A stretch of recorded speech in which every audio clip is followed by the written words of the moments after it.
put a smile on your face when you're moving from place to place. Good morning, good morning, morning, good morning, morning.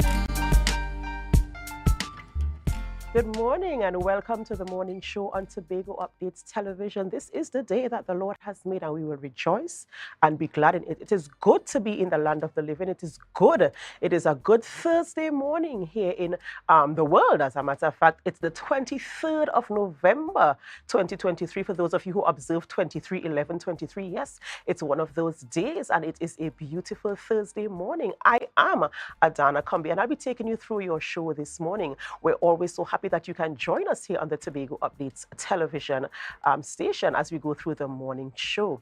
Of course, we're going to go right on over to the news in 90 seconds with Tanika Cruikshank and sponsored by B-Mobile. Thank you, Adana. I am Tanika Cruikshank and here is your news in 90 seconds for Thursday, 23rd of November, 2023, brought to you by B-Mobile. It's a Christmas season with B-Mobile.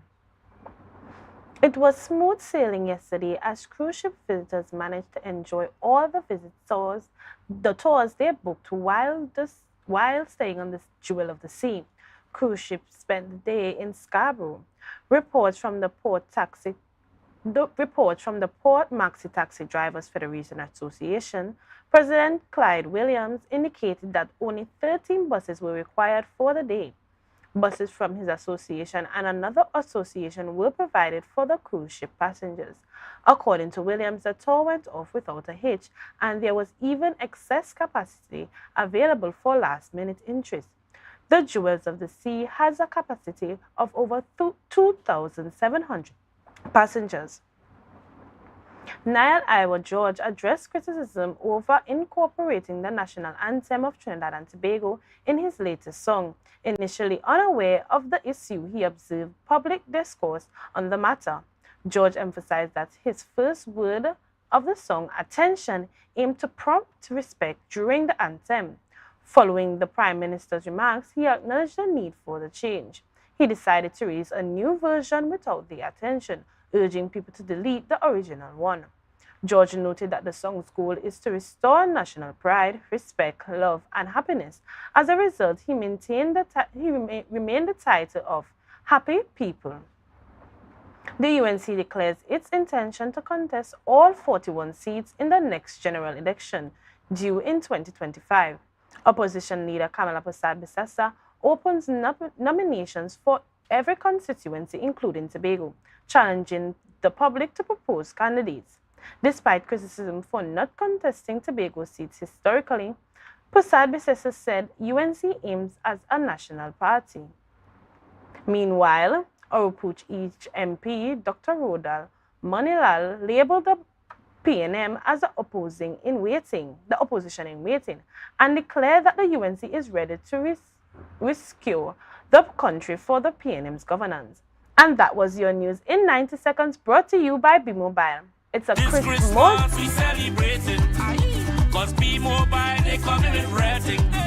So brace yourself for plenty prizes, cause this season will be the nice.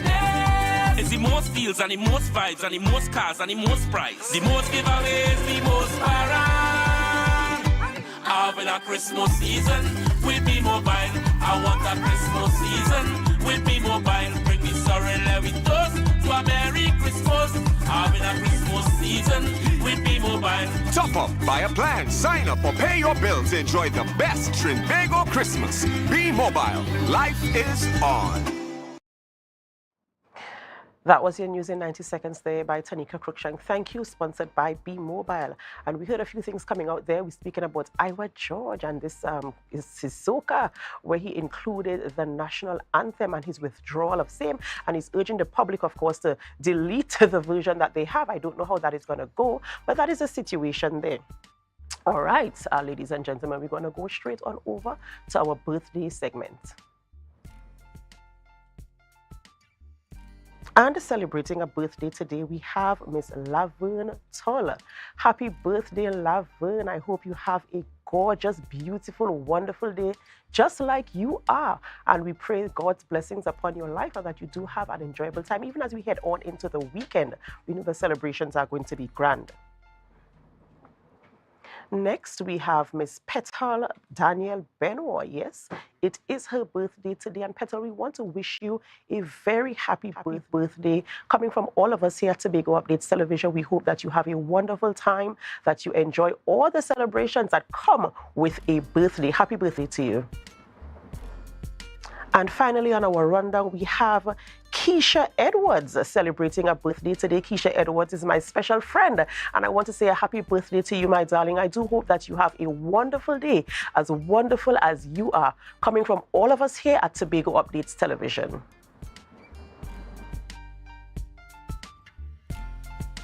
Right, ladies and gentlemen, of course, we have a packed show for you this morning, as we usually do. And I'm just going to give you a little insight as to who we're going to be speaking with on the show. Today, we speak with Claire Ann Leach Lewis. She is the president, the recently elected president of the Communications Workers Union, and Joanne Oger, who is the general secretary as well. They recently had their elections, and they are from the Communication Workers Union, the new board members. So we're going to have conversations with them in their new appointments.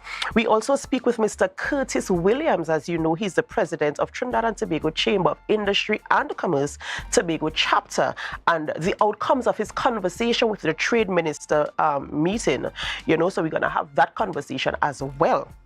And to round up our show today, we're speaking with Rochelle Small, assistant leader of the Roxborough Police Youth Club and their Youth Club 33rd anniversary celebration. So that's coming up at the end of the show for you today. That's what we have on our lineup for you today. So we ask that you stay tuned with us as we bring information to you as it relates to these topics. I just want to say a hearty good morning to all of you who are viewing on the live. We have Miss Pearl Marie Beard, Renwick Joe, of course, Listel James, our regular viewers. We want to say thank you for choosing us on the morning. We really appreciate your viewership. We really appreciate your comments. We appreciate your love. And we just want to say good morning, good morning, good morning to all of you as we continue to bring you insights about things that happen in and around Tobago.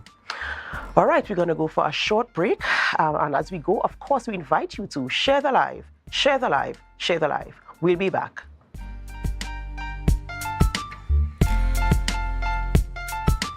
This Christmas, speed is on us.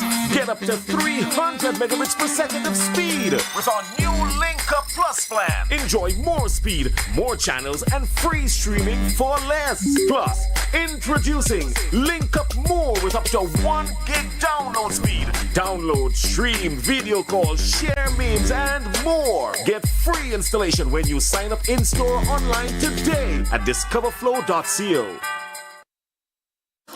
Hey, hello guys, welcome. Come have a seat. Oh, this is so stylish and I love the fabric. Darlings, you must tell us where you got your new furnishings. We got them locally at Standard.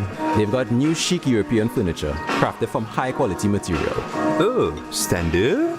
No, it's Standard, their brand new Hive collection. Experience luxurious European furniture at a price you will love. The Hive collection, now exclusively available at Standard. So your car break down. Oh, no, not again. And you're worried paying a wrecker could mean a pocket breakdown too. But when you're insured with Tatil, no stress. Yes! A Tatil motor policy has lots of benefits that protect your pocket, like free roadside assistance. That's free 24/7 every time, as many times as you need. Tatil, where people are people. A member of the Ansa McCall Group. Rotisserie, mouth-watering fries, salads, combos, and specials galore. Feeling for something to eat? Come and see. Our rotisserie is seasoned to the T. Kicking chicken, masala, and jerk roast. Crispy fries made from scratch. Who do you know can't beat that? Or salads freshly cut and packed. When you taste it, you'll be wanting to come back. So come check us out on number 2 Robinson Street, Uptown Scarborough, Tobago. We open on Saturday nights from 7:30 to 11:30 p.m. Monday to Thursday Wednesday, we're open from 10 a.m. to 9:30 p.m. and on Friday, 10 a.m. to 4:30 p.m. Contact us at 772-7443 and all social media handles at The Rotisserie Factory.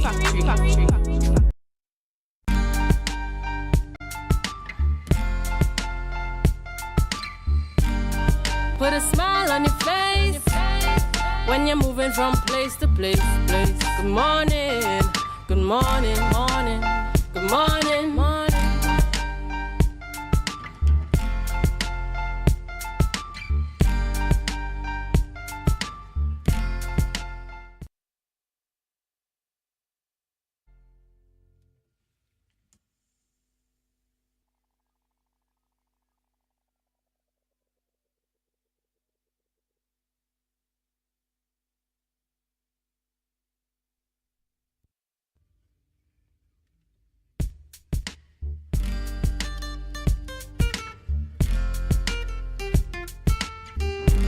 Welcome back, viewers, to the morning show on Tobago Updates.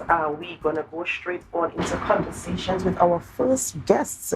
And as I mentioned, Claire Ann Leach Lewis, who is the newly elected president of the Communications Workers Union, and Ms. Joanne Oger, who is the general secretary of the Communications Workers Union.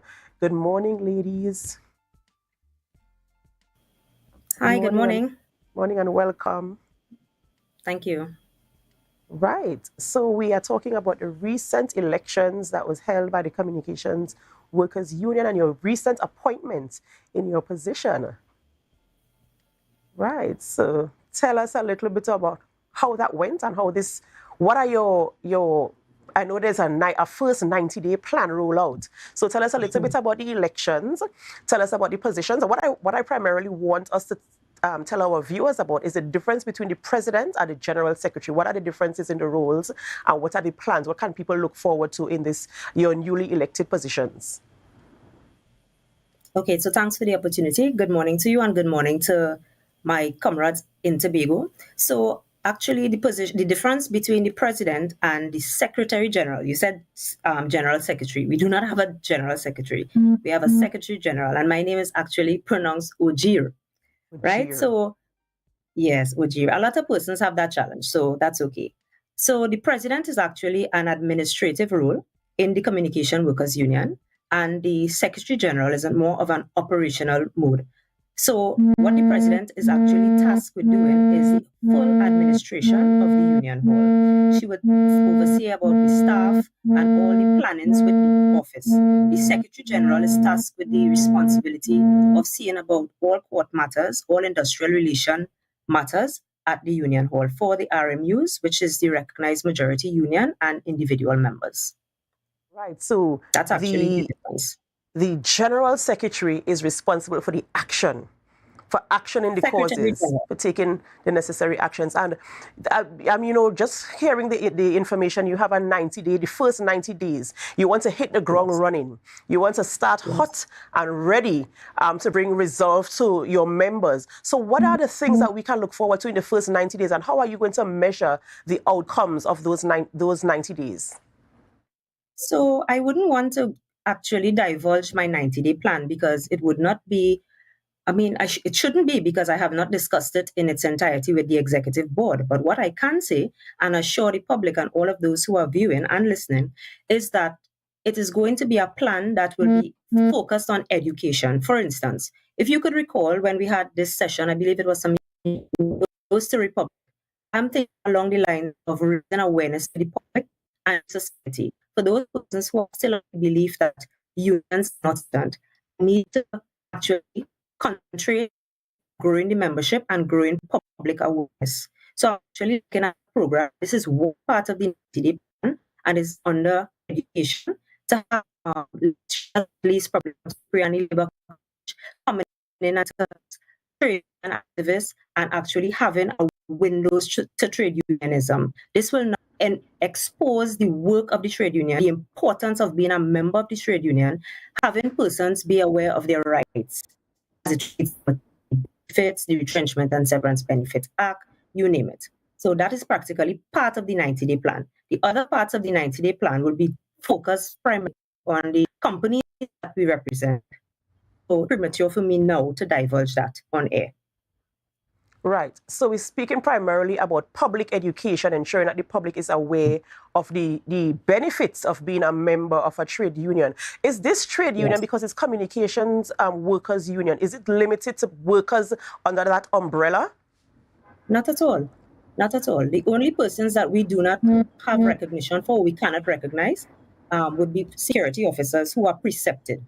But we have persons who are individuals coming off the street to join the union. Awesome. So we have recognition for TSTT, RBP Lifts Limited, Hilton Trinidad and Conference Center, Caribbean Lifts, PBS Technologies Limited, and we have individual members. So once you're not precepted, a security guard that is precepted, join the Communication Workers Union. Right. You also mention was also made to the succession planning of your union in terms of always having a plan for, of course, handing on the baton to somebody else. And the outgoing secretary mentioned, he gave you some accolades, right? He called you astute, militant, and all these types of words he used to describe you. How do these accolades make you feel, and how can you bring this in this position to ensure the execution of your duties in an effective way? Well, it made me feel really good. Actually, it gave me some sort of satisfaction, because sometimes when you're actually in the role and doing what you're tasked to do, you would hardly hear that at some point. But Comrade Elder has been grooming me and motivating me for the last year to fill this position. So I am confident that based on the succession planning, and not only he would just encourage me to take that step, but I am practically doing it as well for Sister Claire, because I have been serving the union since 2014 to now 2023. And I believe at some point in time, we need to have that succession plan to develop. So let me commend you for that, the actual proactiveness in the succession planning in terms of you already starting to groom somebody for when you have to move on. Well, what I want to focus on is the challenge that comes with all the accolades that were given to you, because, of course, it makes a demand to ensure that all the things that you want to implement actually come to pass, that they all actually come to fruition, and the members can benefit from, your roles and responsibilities as the secretary, as the general secretary there. So we know it's a heavy demand. And I know that it's going to raise the challenge, it's going to raise a bar for you in terms of challenging you. And what kind of drive does that give you to ensure that you satisfy the position? Well, heavy is the head that wears the crown.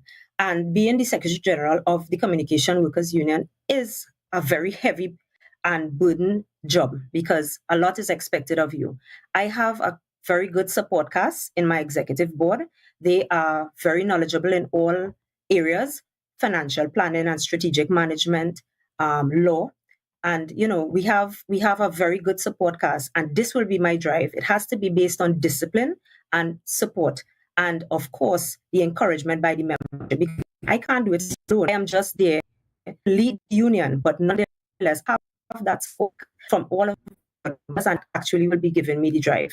It's not a hard task, because when I was the president, actually I had that support to Comrade Elder. So this is just a change of guard, as I told persons at the swearing-in ceremony. This is just a change of guard. The responsibility now, I just have a little more from the president, but nonetheless, it's given me the challenge that I wanted, and I accept the challenge, and I'm definitely going to have a result-oriented team.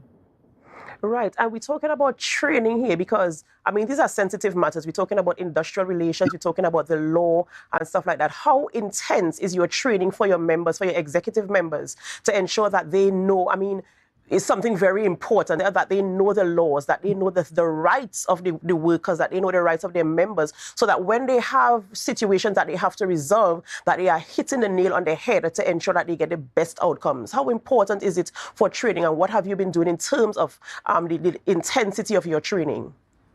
So I have reached out to lecturers at Cipriani Labour College, and we have a very good relationship with the college. So I will be actually getting programs for them to attend. And these would be the very new comrades on the executive right now. We still have a complement of persons who are existing officers, as well as we have something called COSABOs, Conference of Shop Stewards and Branch Officers. Those are internal programs that we offer to all officers of the union. So these courses that I'm practically going to expose the executive board to will be an in-depth study into labor relations, grievance handling, and actually how to mediate. So anything as it relates to alternative dispute resolution, that is pivotal in this role, and that is exactly what the things that we add to them as training, as part of the training.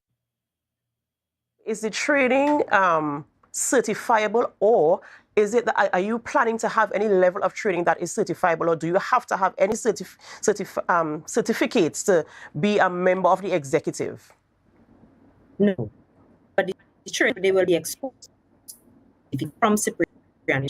But to be a member of the union and the executive, that's what your question was? Yes. No, well, the executive persons and the cadre persons that we have their different professions. So, for instance, we have our trustee, Crystal Khan. She's an attorney in law. I'm not an attorney just yet, but I have legal knowledge and background. I have other persons on the team that's Deputy Secretary General, Comrade Kevin Lips. Also astute and a learned professional in the legal and technical team. So as it relates to the other members that I will be exposing to the Cipriani Labour College for educational reasons and courses, those will be certified. But to answer your question, you do not need a degree to the office on the executive board. No.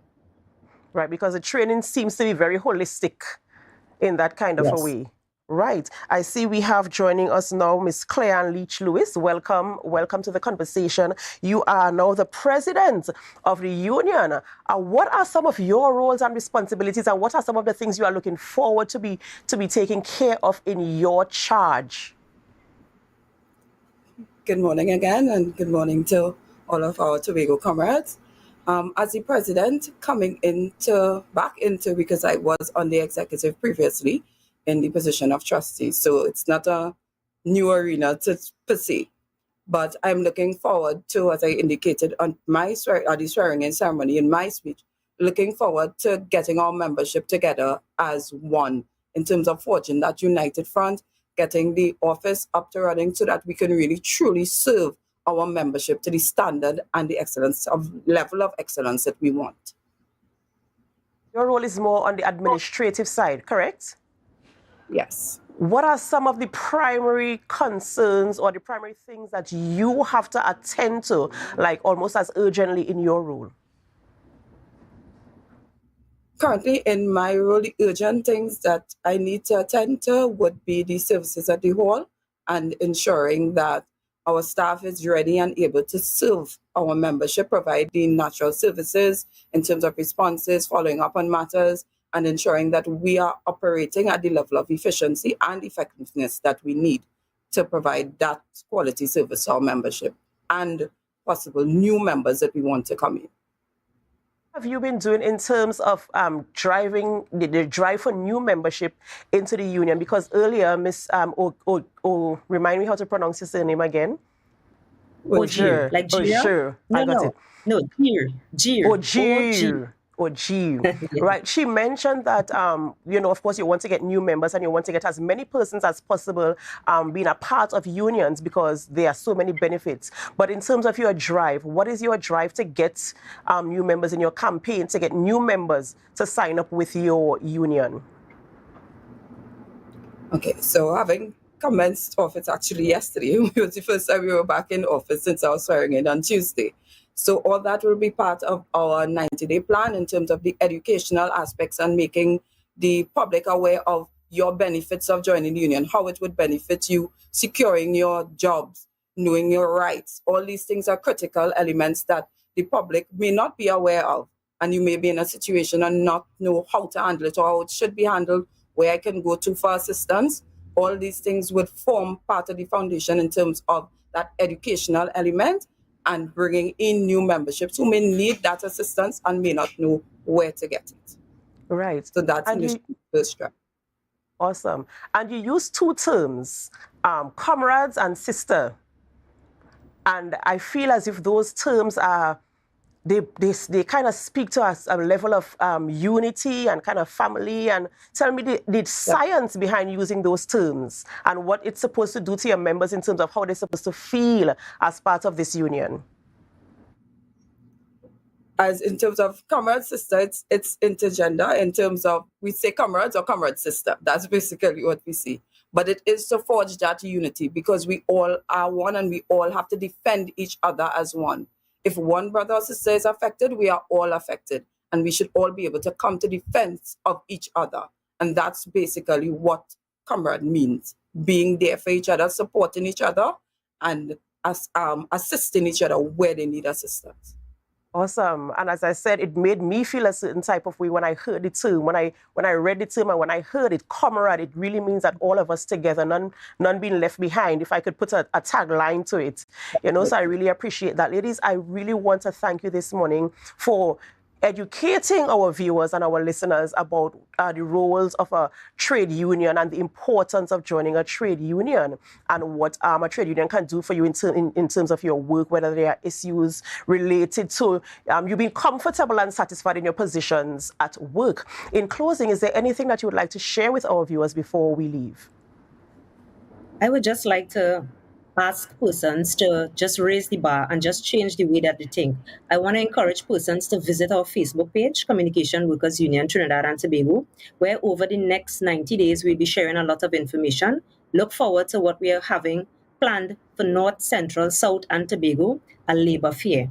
So all in the interest of promoting awareness and rights, both of the employer and the employee. That's important.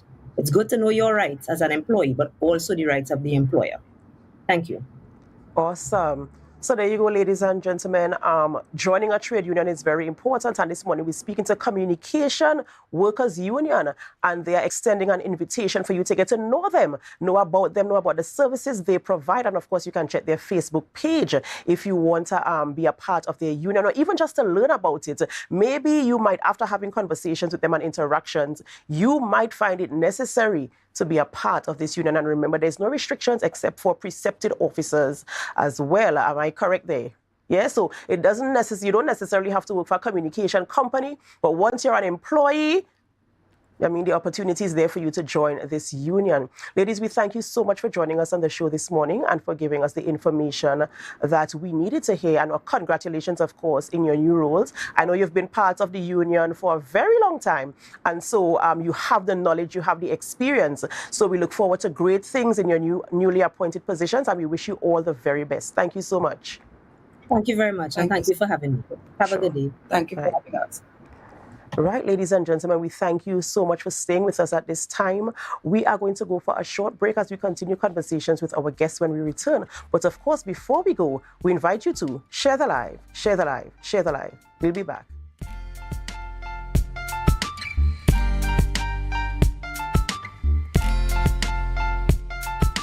Light up the Christmas with the best fiber. Surfboard channels switch to Amplia. Thousands in prizes, plenty smart TVs. 1 year free service and free groceries. We surfing with Amplia. We winning with Amplia. We binging with Amplia. We winning with Amplia. Sign up now for 50% off plus a chance to win over $100,000 in prizes. Call 800-4663.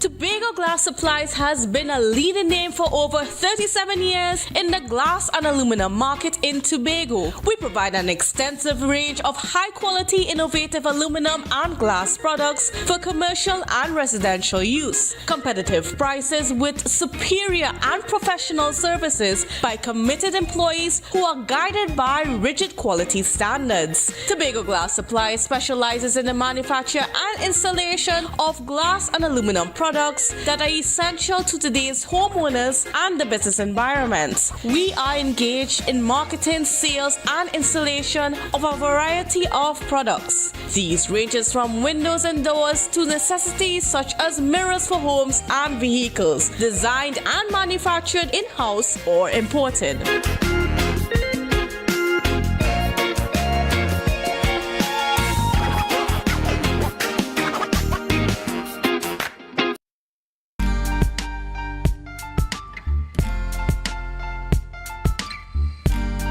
Put a smile on your face when you're moving from place to place. Good morning, good morning, morning, good morning, morning.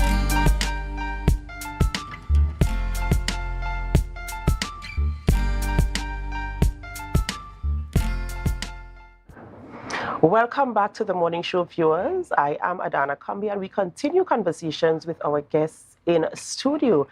At this point in time, we're speaking with Mr. Curtis Williams, and he is the president of Trinidad and Tobago Chamber of Industry and Commerce, the Tobago chapter.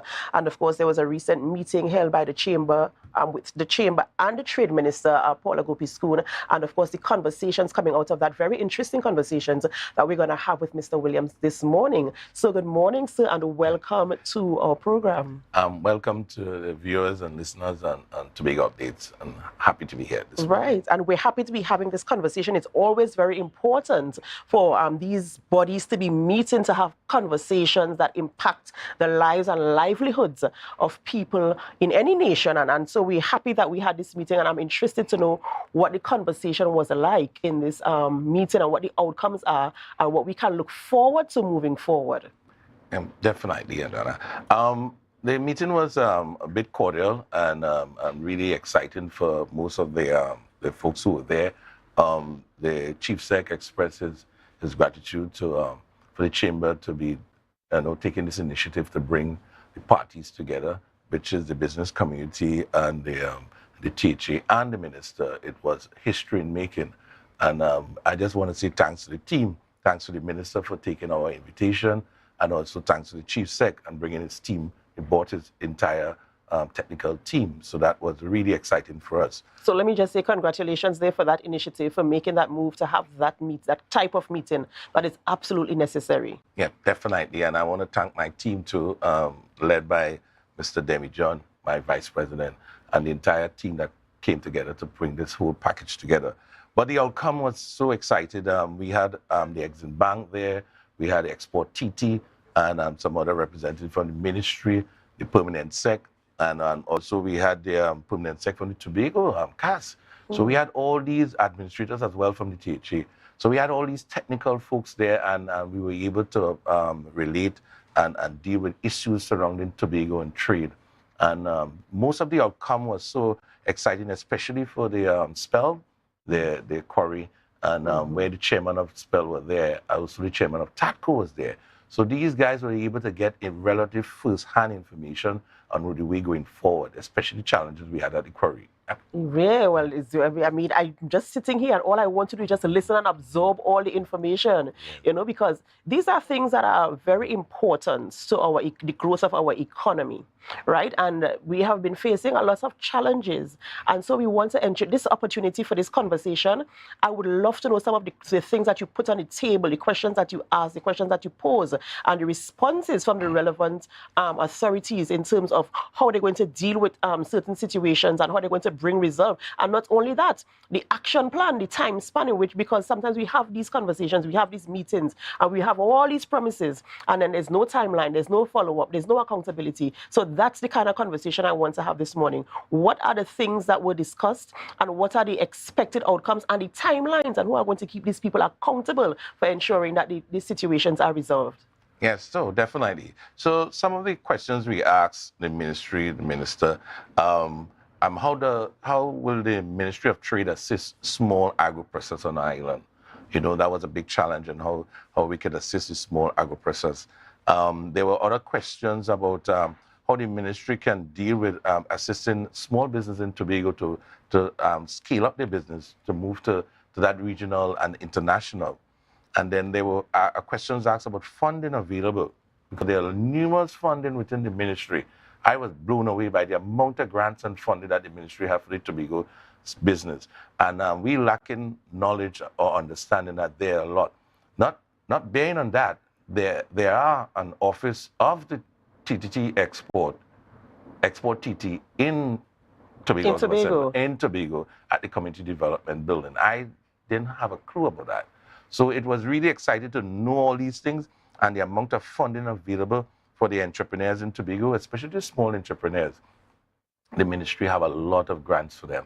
And those things were explained, and all the suppliers and consumers there, they were excited to know that these things are available. I and all was shocked at some of them. And just to name a few, there definitely is that grant to assist business in scaling up. And Export TT was there to tell us all about that grant. And those special grant, there was this new grant that they're going to, well, I won't call it a grant, the funding, to get the Forex having challenges, a lot of business having challenges with Forex. Yes. Right. So the Exim Bank were then indicated that manufacturing, light manufacturing and other type business within the hospitality area, you can seek purchasing of raw materials. You can get Forex to purchase raw materials. All right. And there's that small window that is going to create a Forex window for small business, those who into the retail, who buy and sell, and they're having challenges with Forex. Soon that window is going to be launched. And you see, the thing about it is all this information, this wealth of information that was held secret. Yeah. There needs to be some public education drive. I don't know if it's going to be done industry by industry or on a broad scale, but people need to be aware, because these things are of no benefit to us if we don't know they exist. And I'm happy that they came out in the conversation. So what I'm thinking that we need to focus on now, or the chamber should encourage some level of public education, because, I mean, industries are suffering. Yes. Industries they're finding it, talk about agro-processing, they're finding it very difficult to scale up. And to be able to export in a big way, Correct. So we really need funding. I mean, just yesterday I was having a conversation with somebody who is interested in starting. They don't have the capital. They don't know where to start. They don't know where to look. I mean, we have the basic stuff that we might know about, but public education and knowing that the support is there is very important. So I think that's one of the things we need to focus on moving forward from this. Well, I'm glad that you mentioned it, because today at 10 o'clock we will have the launch of the Tobago business advisory services. The chamber have established this to assist startups and small business going forward in offering some of the things you just mentioned. So we'll be excited. 10 o'clock, you guys can stream on Tobago Update, and you'll see that launch of that program that can assist all the Tobago business that having challenges, those who want to scale up, those who want to get into the international market, the regional market. We'll be able to help you and guide you going through that part. So it's exciting for that launch at 10 o'clock this morning. So it'd be nice to really have you guys there, and you can see what we have to offer to the business in Tobago. Awesome. Yeah. So I'm also happy to indicate to you that there are a lot of initiatives coming out of the Ministry of Trade, and in the sense that they're going to form a trade and investment agency that is putting together all the different Export TT and all the Invest TT, all these little entities that they had scattered all over. They're going to bring them together and form one agency that will be able to assist business going forward in the deliverance of goods and services. So I'm really happy to know that. Spell one was the most exciting one for me, to know that Tobago will begin. Definitely, we probably will get our license and we get our foreign exchange. So that's exciting for us. Yes, very. That was really good to know that the minister excited to come and tour the quarry, and I think the chairman invited her, and with the blessing of the chief sec, and I mean, that's amazing, really amazing. So we see things happening, and we at the chamber, we just want to encourage. We want to encourage all the parties to come, meet, talk, and get the island moving, because without movement, we're stagnant. We're stagnant. We're definitely stagnant.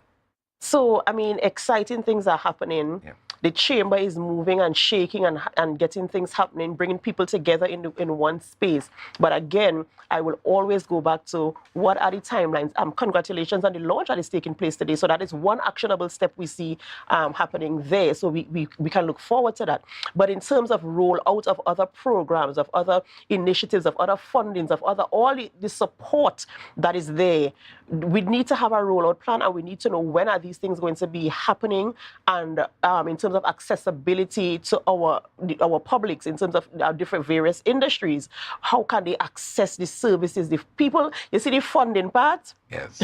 Our industry leaders, they are looking for funding because they want to expand. Not only that as well, I mean, funding is important, but in terms of training for sustaining your businesses, you know, is that part of the conversation, and how is that going to be filtered into this whole rollout?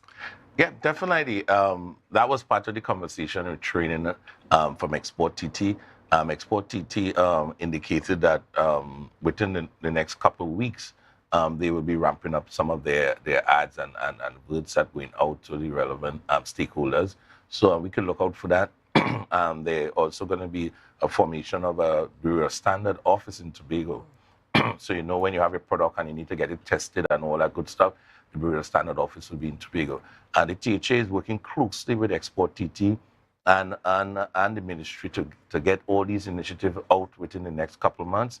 And so I'm looking forward to that kind of a working together, that partnership between the THA and the Ministry of Trade. We can't ask for anything better than that. And that's what we got from the minister. We got the assurance that they're going to be that working relationship with the THA and the Ministry of Trade. And that's what we as a business community want on the island.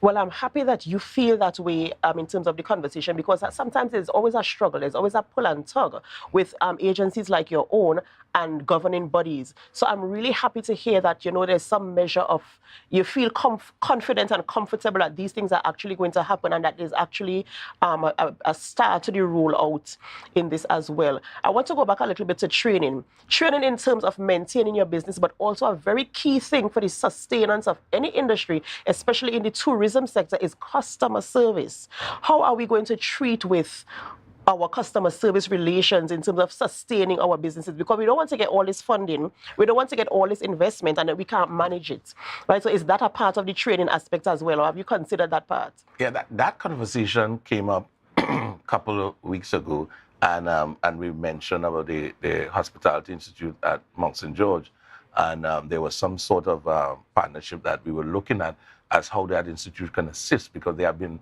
running a couple courses before. And we're hoping that we could have a dialogue with the now CEO. Dr. Shepard was one of our members, and we started that conversation. So now Dr. Shepard retired, so we have a new CEO, and we're hoping to continue that conversation, that we could get business enrolled. And these services were almost free. And to get them enrolled into customer service, which could definitely help a lot of business on island, especially in the hospitality sector. Correct. So what are the other key points that you want to bring out in terms of how the conversation went? Well, a couple of things I mentioned from the Exim Bank. And I mean, there's so much happening at the Exim Bank and Export TT. Export TT, we're talking about foreign trade shows, grant funding, testing of products, certificate assistance, compliance standard.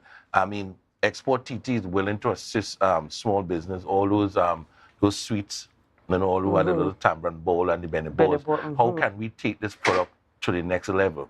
I mean, moving the Benny balls and the tambourine balls and all the papa balls and the tulum and all of that, it definitely have to be packaged properly. They can't just put it in that little plastic bag and tie a big bow on top of it and send it. Yes. It has to be properly placed in a nice box, labeled with all the nutrition facts and all that good stuff. So Export TT was willing to assist our small manufacturing companies here in Tobago to move the product from just being just that normal in the airport or on the port, but carrying it further with them. And even on the trade shows, they're willing to take them on the trade shows.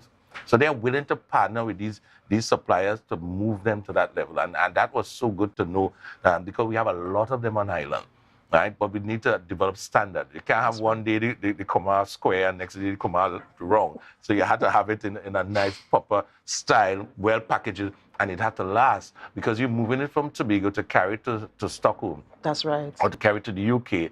The product have to have some kind of lifespan and an expiry date and all that good stuff. And the packaging have to be in a manner that that it could sustain itself and looks good. So these are some of the things that an export TT mentioned to us, and it was really good. And me getting buyers and all that whole marketing, they are willing to do that for you. So Tobago business, those in the manufacturing, those who are doing pepper sauce, those who are doing seasoning, those who are doing preserved plums, those who are doing all those different type of product. Export TT from the Ministry of Trade is here to assist you, and they're right in the Community Development Building in Glen Road. They have an office there. Right. And folks will go there, and they will definitely put it together, package, and really move it up the scale.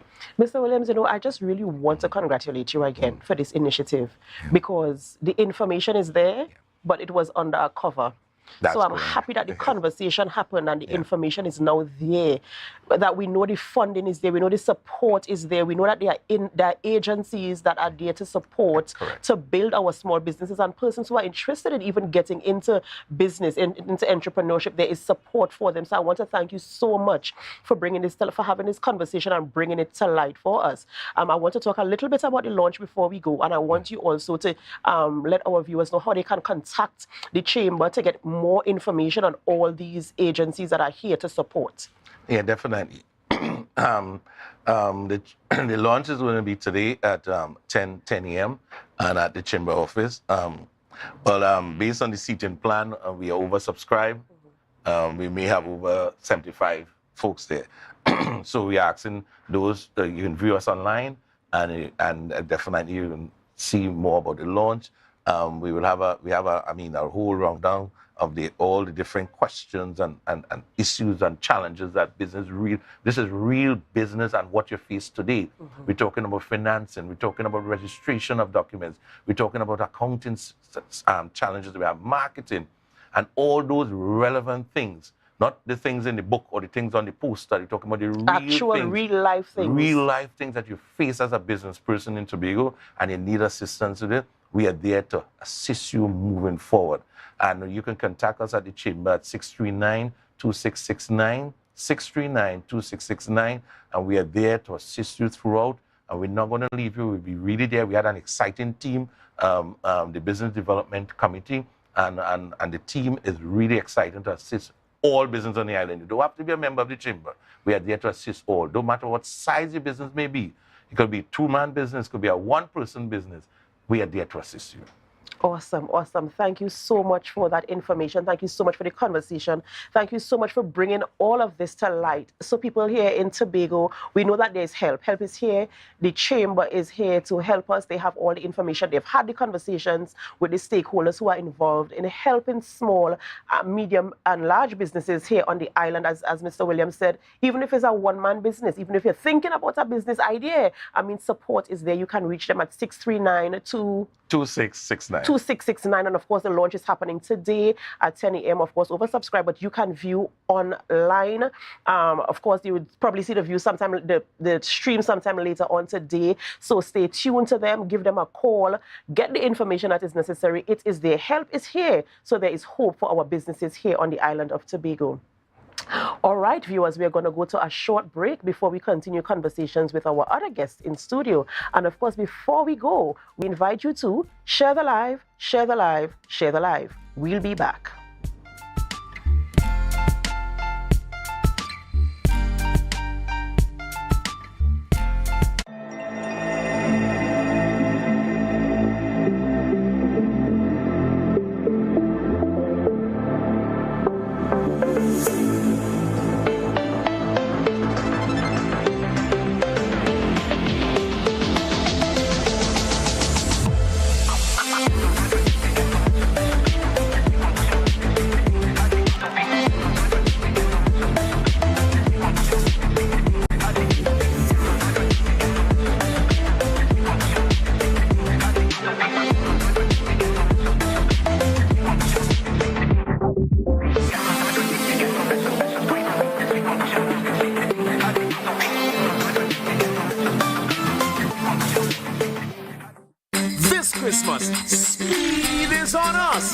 up to 300 megabits per second of speed with our new Link Up Plus plan. Enjoy more speed, more channels, and free streaming for less. Plus, introducing Link Up More with up to 1 gig download speed. Download, stream, video call, share memes, and more. Get free installation when you sign up in-store or online today at discoverflow.co.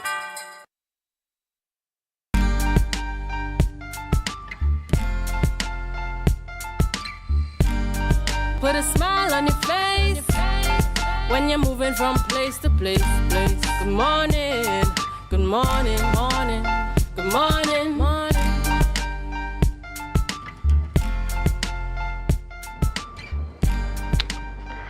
Welcome back to the morning show on Tobago Updates. I am Adana Kumbi and I'm continuing conversations with our guest in studio. We are talking to Rochelle Small, assistant leader of the Roxborough Police Youth Club. We know that youth clubs have been put in place to help us, and we've seen when they bring in these youths, they take them off the streets, they get them out of crime, and they provide a platform that helps them to develop skills, that exposes them to a lot of things in and around the world. You know, we see youth clubs going off to different countries and participating in different events. So this morning we want to speak with Ms. Rochelle Smalley, assistant leader of Roxborough Police Youth Club, as they celebrate their 33rd anniversary. Good morning, Rochelle, and welcome. Hi, good morning. Right, so you guys at Roxborough Police Youth Club, you are celebrating your 33rd anniversary, and I want to say congratulations to you for sustaining this club for so long. Tell us your role and your responsibilities and what we can look forward to. I also want to address some of the challenges that you might have faced over the years and where we are now. Okay, so thank you for having me this morning. Firstly, I must say happy anniversary to the Roxborough Police Youth Club, as today marks 33 years in our anniversary. Also, our theme, we are celebrating success, continuing our trend in producing excellent outcomes. And for this anniversary, we also have an open day today, which showcases our successes or achievements throughout the past 33 years. This is running during the period of 9 a.m. to 3 p.m. today. So we are inviting the community and outskirts to come and view what the club has been offering to our youths in the community for the past 33 years. As celebrating our 33rd anniversary, our ceremony and anniversary on December 3rd at 10 a.m. at the Roxborough Anglican Church. This is where we will be awarding some of our members within the club, and not only the club, but within the community. For example, in CSEC examination, C Awards, CAPE Awards, and just to name a few. So we will have members who portray leadership skills, who they can too also obtain an award for their leadership skills that they portray within the club. Right. So as I mentioned, you know, police youth clubs have been doing a really, really good thing in communities across Tobago, where we really encourage our young people. You know, you bring them in and you teach them, you train them in certain skills, you expose them to a lot of different activities that help them to be grounded. And I want to congratulate you again on your 33rd anniversary. I want to congratulate you again also on acknowledging the accomplishments and achievements of your members in terms of awarding them, because people do feel good when they are acknowledged, when they feel seen, you know, so they continue to strive even for greater things as they continue in life. So you're saying on the 3rd of December is when the award ceremony is taking place, and there's an open day today from 9 to 3? To 3 p.m. Right, and what can we expect at the open day today? Well, at open day, you will see award club achieved over the past 33 years, trophies. We will also see pictures or videos of the club as they traveled to New York and the performances. We'll also have memorabilia there so that you can take part of, and it's also an incentive that we can encourage more youths to join not only the Roxborough Police Youth Club, but other youth clubs through. I'm about to ask if you're going to be recruiting members as well to join the club, you know. And I like how you encourage them to join any police youth club across the island of Tobago, because Roxborough might not be convenient for them. But the fact that you endorse police youth clubs across the island, you know, I really, every time I talk about youth and I talk about opportunities for youth, I get excited, because I know once they have that foundation, chances are that they will do well. So congratulations there for you again. How do you become a member of the police youth club? It is very easy. All you need to do is just visit the youth club and fill out your forms, and that's basically it. If you want to contact one of the members, you can contact them via personal cell phone. It doesn't have any restrictions or anything like that. Just come, feel free, just walk into the club, sign out a form, and you're in. Right, and are there any fees in terms of registration fee or membership fees, subscription fees, monthly fees? Are there any fees attached to being a member of the club? There are no fees attached. It's free. Free. But how do you sustain the club if there are no fees? Well, we have certain fundraisers that we throw throughout the year. We have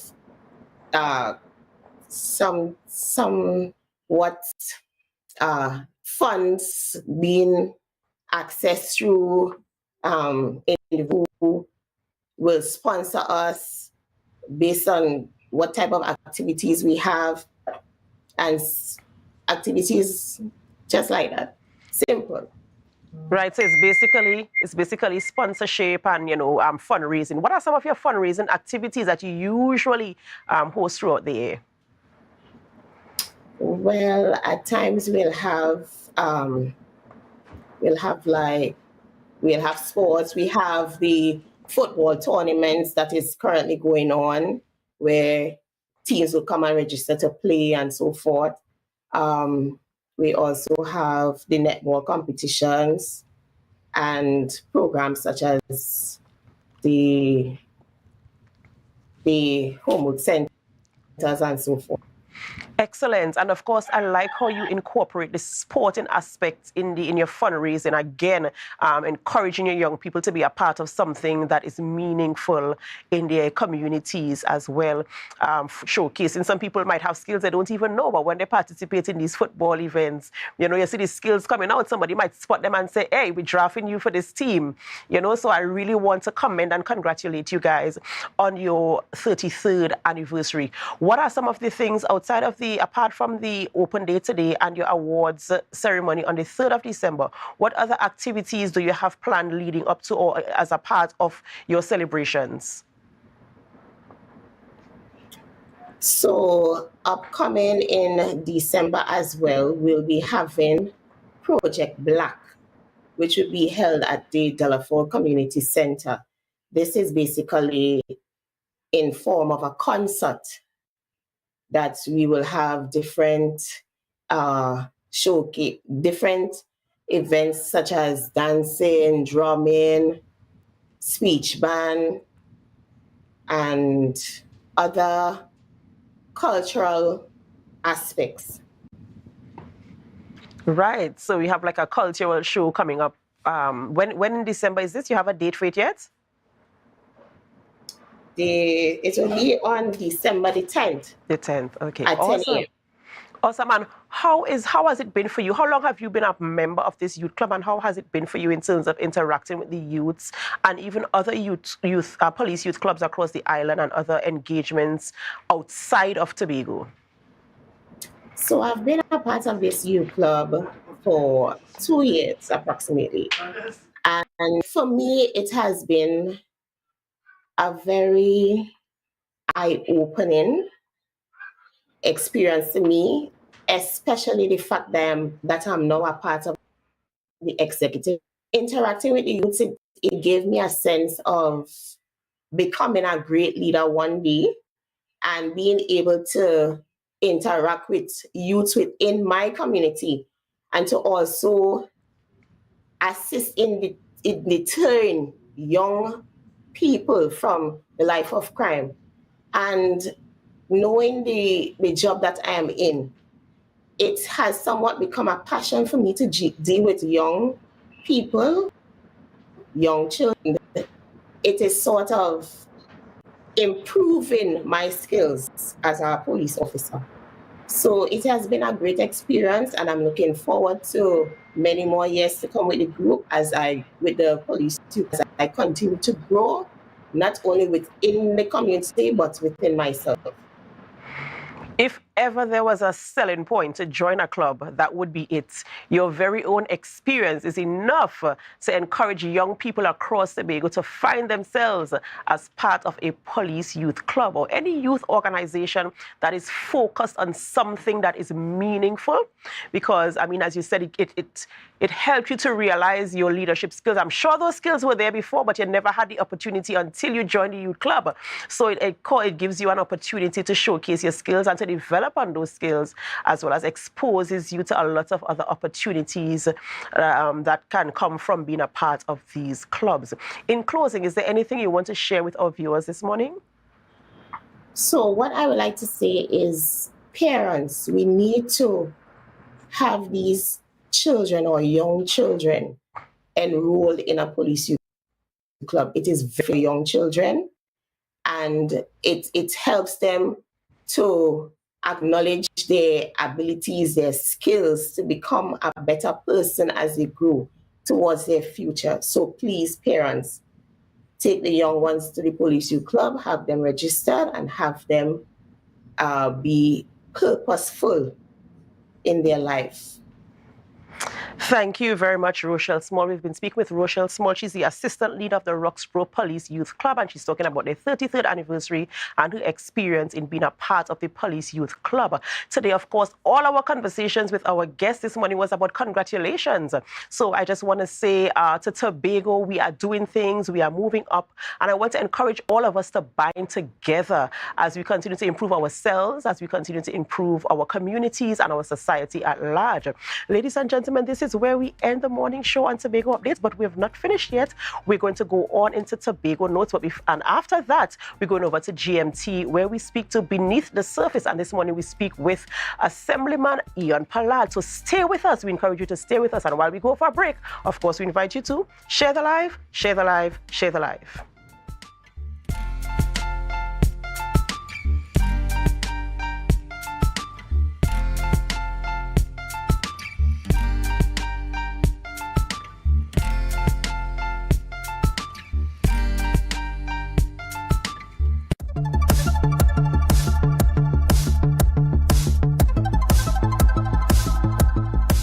Grow Smart. It's an initiative conceptualized by women for women.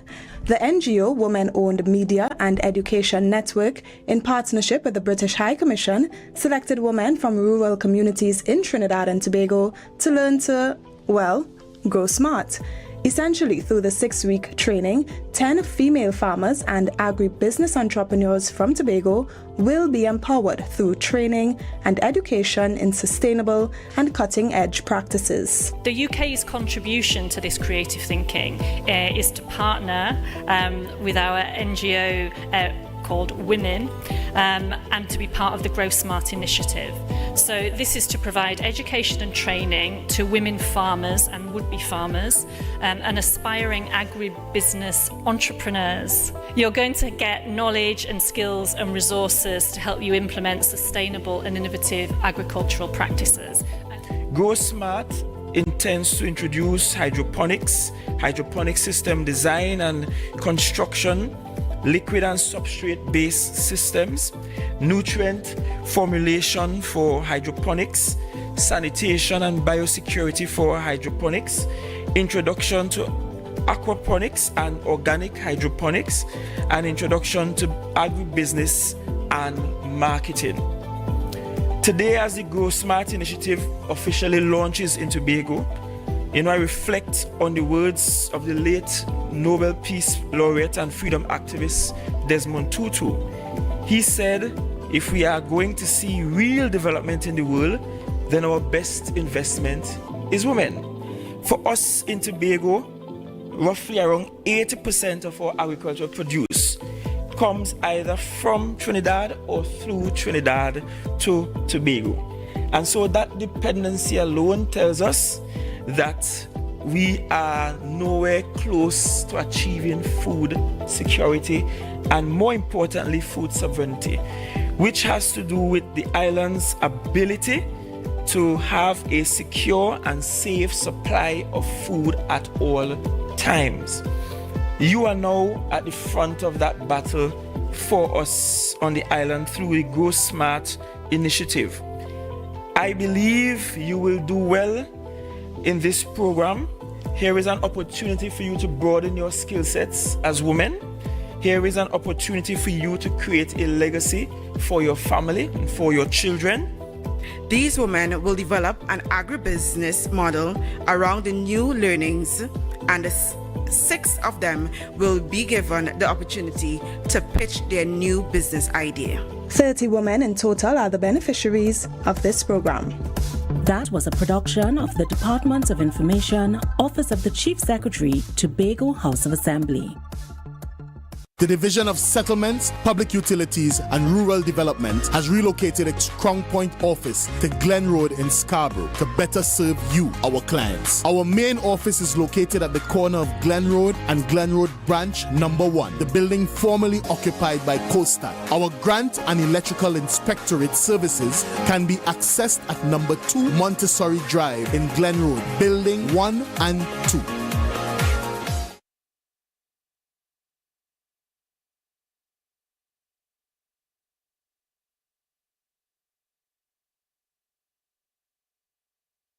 Inner Health, number 13B Portmore, Scarborough, Tobago, with over 25 years experience offering services in and not limited to microscopic blood analysis, reflexology, and the sale of a wide range of organic herbal products used to supplement thyroid, lymphatic, heart, kidney, and brain health, and the male and female reproductive systems. Come and chat with us. Remember, your health is your wealth.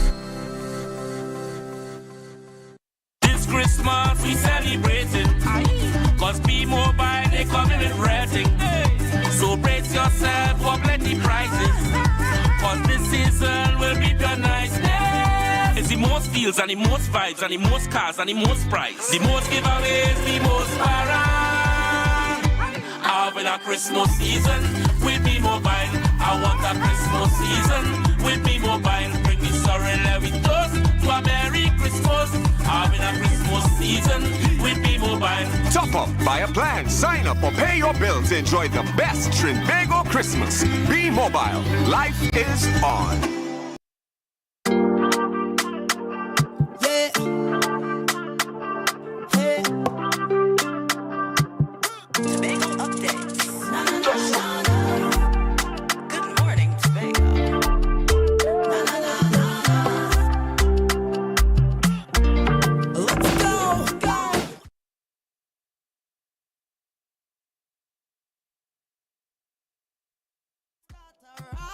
The energy fill the skies.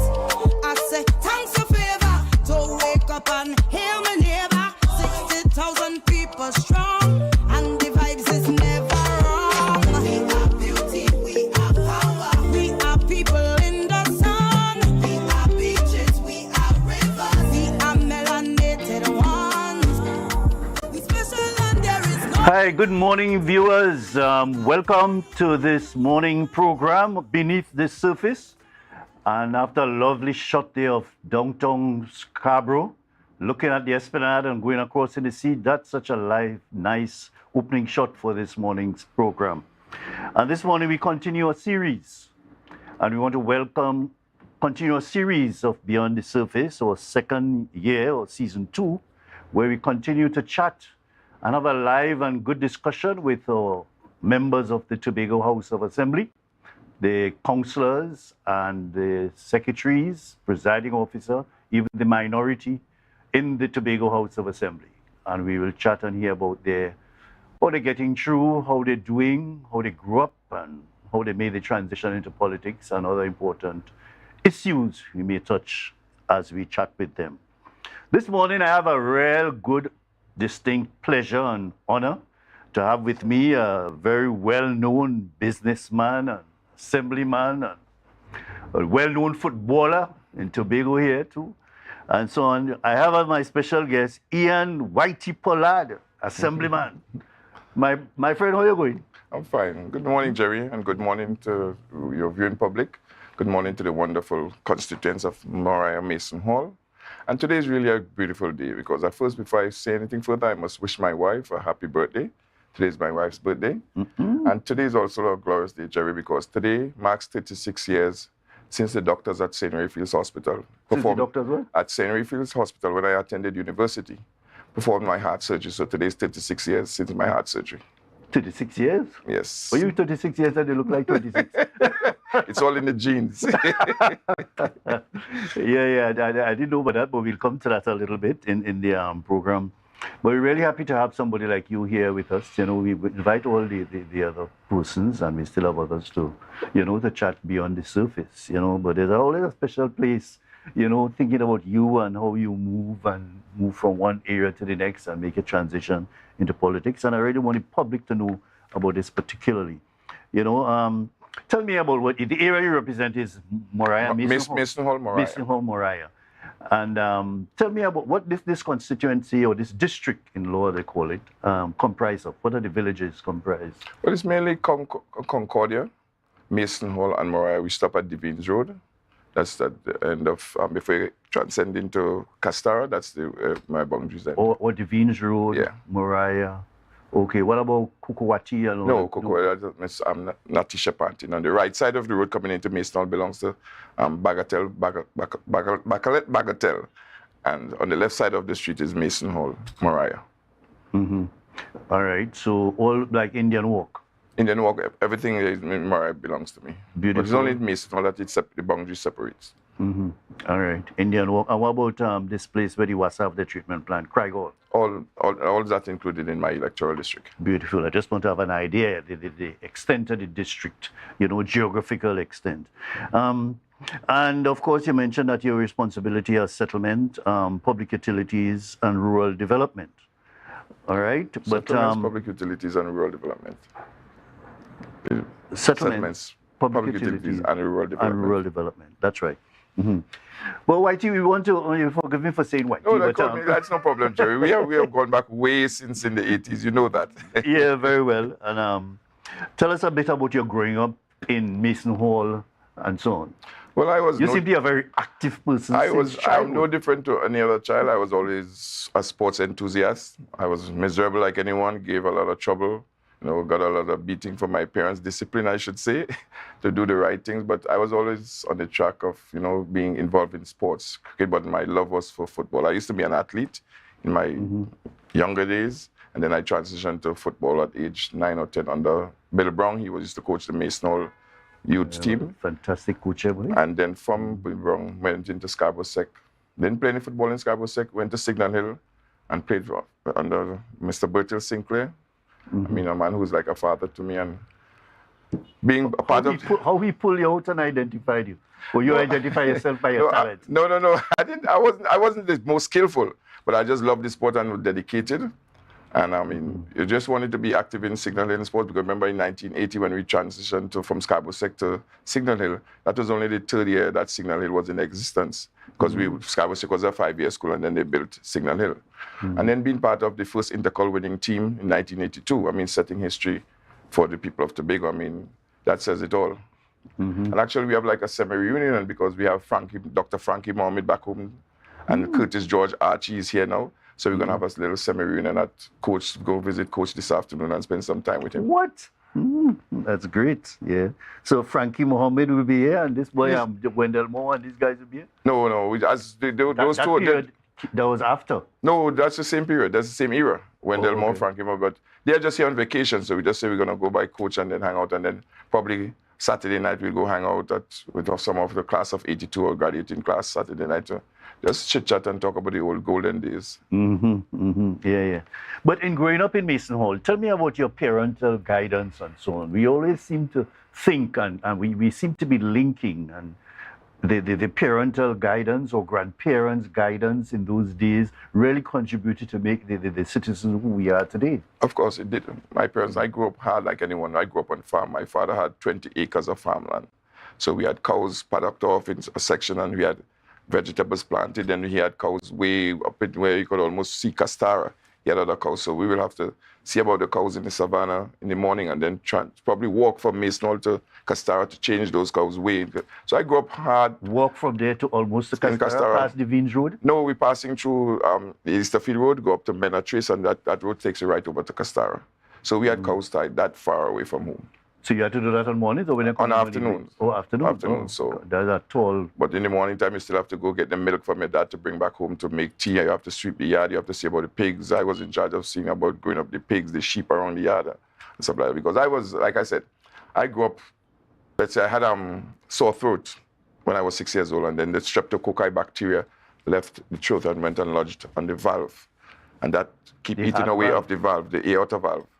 So I was always in hospital taking penicillin for once a month till I was 13 because there's only so much penicillin you could take in your body. And then the doctor said, well, that's all they could do. And then I played football and then went away on scholarship. And when I went to University of New Haven, the 9th of September, 1987, I thought it was just you just go and you get your uniform and you play, but you had to do a medical. And within 7 seconds, the doctor testing said, you know, you need heart surgery right away. I was like, what? He said you could go and play and come back. And I was like, you gotta be crazy. You just told me I need heart surgery and you tell me to go and play. But I went, I played the game, and I came back and he explained it to me, and he told me, one thing I could remember, Dr. Christopher telling me, is that it's 3 things about heart surgery. You could detect it too late, too early, or just in time. And he asked me, what category you think you fell in? I said, I don't know. He said, you're just in time. So we made preparation to have the best surgeon on the East Coast do the surgery. Which area, which state was that? Connecticut. I went to school in Connecticut. And we set the date of November 23rd. We had the best surgeon, Dr. Vasan B. Kachne, said he's going to do the surgery. At that time, it costed 20,000 US. And you know, 20,000 US at that time was like 20 million TT. Of course. And then, well, the school... What year that was? 1987. And then the school covers you by $10,000 insurance, 5,000 as a student and 5,000 as an athlete. And when the doctor finished, he said, forget about the 10,000 that we owed. Really? So he did it pro bono. I was back in school in 1 week, and everyone was shocked that I was back in school in 1 week. So what you did with the valve? You change the valve? They changed the valve. I have... and do all of that so quickly? I have the second oldest valve in the world. There's another gentleman who did the surgery for me. His valve is probably around 47, 48 years he has it, but mine's 36 years today. How long those valves last? They said 40 years, but it could extend because when you're doing this kind of surgeries, 3 methods they could use. They could take out the main vein from your leg, as what Mr. Robinson did. They could use a pig valve because pig has the same valve as human, or they could use a prosthetic valve. So I chose the prosthetic valve because the pig valve and the valve in the leg, every 10 years you have to replace them. So this had 40 years and a month above lifespan. So I took that, and I usually go back to visit what do you call it, the prosthetic? Prosthetic valve. It's a kind of aluminum valve that allows when the blood pump through it closes, because before the valves never used to close. It used to be like this much. So the valve, blood was draining back into the heart, so making the next pump much harder. Yeah. But I go back to visit my cardiologist every time I go to the United States. The same one or another? Same one. He's still alive? Yes, he is. And what is he? He plans to change the valve next 4 years? Well, it all depends. Every time you go back, you know, you do an ECG, they do run tests, and they say that everything is working perfect. If I don't tell you that I have an artificial valve, you wouldn't know.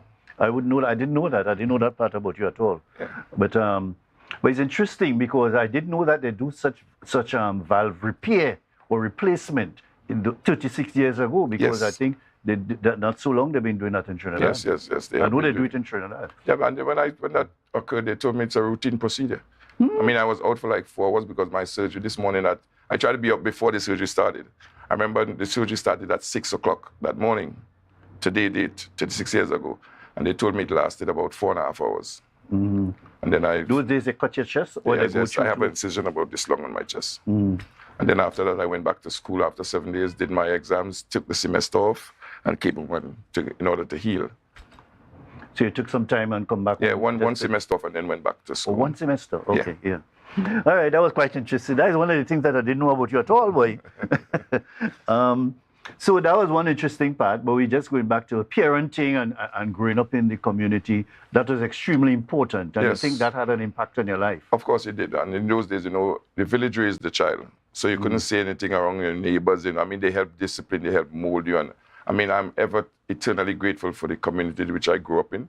And because we grew up around extended families, my grandmother was alive, my aunts lived with us. So, we had extended family. So in the same little In the area? same area. So when we had to play football, it was like 12 of us. So we didn't have to call any neighbors to play windball cricket. There were enough of us. Because I came from a family of 8. It's 8 of us and 4 boys, 4 girls. And then my aunt had like about 7. So then another aunt was living close by, the Harilals. They are my first cousins. So we had enough members to play right. But molding by my parents and the community was, I wouldn't change anything because they helped mold me to who I am. And I was a member of the Cub Scout from a young age. I led the Tobago delegation to the first Caribbean Cubbery at age 9 to Barbados. There were guys 9? There were guys 9 years old, 10 years old, and I was 9. I was the youngest person, but they chose me to lead the delegation in Barbados in 1976. You did a lot of things, boy. And you think all of that contributed to the way you grew up and the family support? And Yes, it did that because the scout movement, you had to have discipline. So it all molded me. So, yeah.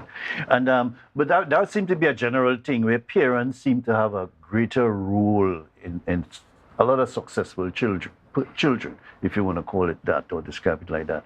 And I've seen that coming through with a lot of successful people. But there are a few exceptions that, where children or turn out quite differently, and some disrespectful, some go into the other ills of the community, whether it's drugs or that sort of thing. I guess it comes from the support, because I could remember my dad showing up at every game I played at Signal Hill. He used to come and look at every game in Signal Hill, and the support that I got from the home. When we were going to England in 1985, I waited till 3 weeks before we departed, and I said, I think I want to go to England. And he went and sold his biggest bull to give me airfare and spending money to go to England when Sinclair Coaching School went to England. So the support was always there. But some persons that take the deviant road, it's the support that probably is lacking in the home. I try to be, my son is 35, my daughter is 20, going on 29. I'm still very much involved in their life. We discuss every matter, from boyfriend, girlfriend, to choosing a wife, to business, and I try to get them involved in the business, and we discuss everything. Just like me and my Even my grandson is 5 years old, and I have him in the business since he was in arms. Yeah, that's the idea. That is how it should be. That is how I do it as well. My last girl, when she was a 5-year-old, she was involved in every decision with me. Yes. Every decision at 5. Yeah. So they grew up understanding the value of these things, business and working with parents and doing things, having the respect, and if they disagree with you, they come politely and say, listen, I don't think this is the best. And I have children who are very vociferous. They don't they let me know how they feel. Yeah. To me, that is quite healthy, especially from young, and doing your disagreements in a very positive way, in a polite way, in a respectful and mannerly way. Yes. That helps, when you develop in the kind of character that they develop, But Whitey, we just want to go to your response, how you deal with your district, in how you operate in your district, how you deal with the needs of people with so much expectation of you, and so on. Politics is not a nice thing. You can't please everybody, and you have to find a way to dealing with everybody, if not pleasing them. Well, that is so true. You are a former representative, so you would know. But that is so true. Because, dealing with the needs of everyone, because when you campaign, you go in with such bright ideas, you go with so much things that you really want to deliver to your community, because you've been through the nook and cranny, you see what the needs are. But actually, when you go in there and you look at the expenditure or your allocation that you have to deal with, and now it's not just Mason Elmore, you have to spread it out throughout, because I have persons calling me from throughout the length and breadth of Tobago. Even sometimes they call about grants, they call about house, they call about if they could get some hampers, anything that they call, because sometimes it is sometimes, people think that sometimes we don't want to answer. It's not a matter that we don't want to answer. It's just sometimes it's overwhelming. Like yesterday, we were in meeting from like 10 o'clock. I was in meeting from 10 o'clock till 6 o'clock yesterday afternoon. And you can't, and sometimes you get home, you're so tired, it's just sometimes, you don't even eat, it's just a shower and say your prayers and go to your bed. And most mornings I'm up at 2:30 in the morning, writing up what I want to achieve. But it is really a challenge being a representative. But I'm going to do my best. I continue to do my best because I have a plan that you learn. All representatives are OJT. Mm-hmm. You learn as you go along, and you go into the system, and you know that coming from the private sector as I did, you cannot execute things as quickly as you would like to. You know, there's a set of bureaucracy in the public sector. Mm-hmm. And when sometimes you tell someone that, okay, someone who is really in need, that, okay, I will do my best to get this done. But sometimes the situation, they can't wait, so they keep calling you, they keep, but you can't blame them because sometimes when you go, Mr. McFarlane, and you look at some of the homes, the conditions, the plight. I mean, COVID, you had so many women being put out of home with children. At midnight, we'll call you and say that we're in a bus shed. We have no ways to go. I mean, the kind of things that you have to deal with. It's really overwhelming, but you could try your best. You call your colleagues and see what could be done. But we try to work collaboratively as a unit, the executive, and, we bounce things off each other, we inform each other. But it is really challenging, but I hope that I could really satisfy most of the needs in my community. Yeah, that is always a big challenge. But we have to go for a quick break now, and when we come back, we continue talking about how you could prioritize and have an operation or systems as you serve the people, and how you could better serve them. We talk about that when we come back. So wake up and hear me neighbor, 60,000 people strong, and the vibes is never wrong. We are beauty, we are power, we are people in the sun. MI4 Security Services Company is the most advanced security service in Tobago. Ask about our cash and transit service. It's safe, risk-free, reliable, and timely. We provide safe banking delivery for all business types and sizes with highly trained staff, 24/7 monitoring, coordinated emergency response, and a well-maintained fleet of armored vehicles. Contact us at 660-7723 or visit our website at www.mi4securitytt.com to sign up today. Hey, hello guys, welcome. Come have a seat. Oh, this is so stylish and I love the fabric. Darlings, you must tell us where you got your new furnishings. We got them locally at Standard. They've got new chic European furniture, crafted from high quality material. Oh, Standard? No, it's Standard, their brand new Hive collection. Experience luxurious European furniture at a price you will love. The Hive collection, now exclusively available at Standard. This Christmas, speed is on us. Get up to 300 megabits per second of speed with our new Link Up Plus plan. Enjoy more speed, more channels, and free streaming for less. Plus, introducing Link Up More with up to 1 gig download speed. Download, stream, video call, share memes, and more. Get free installation when you sign up in-store or online today at discoverflow.co. Rotisserie, mouth-watering fries, salads, combos, and specials galore. Feeling for something to eat? Come and see. Our rotisserie is seasoned to the T. Kicking chicken, masala, and jerk roast. Crispy fries made from scratch. Who do you know can beat that? Or salads freshly cut and packed. When you taste it, you'll be wanting to come back. So come check us out on number 2 Robinson Street, Uptown Scarborough, Tobago. We open on Saturday nights from 7:30 to 11:30 p.m. Monday to Thursday, we're open from 10 a.m. to 9:30 p.m. and on Friday, 10 a.m. to 4:30 p.m. Contact us at 772-7443 and all social media handles at The Rotisserie Factory. Yeah. Hey. Tobago updates. Good morning, Tobago.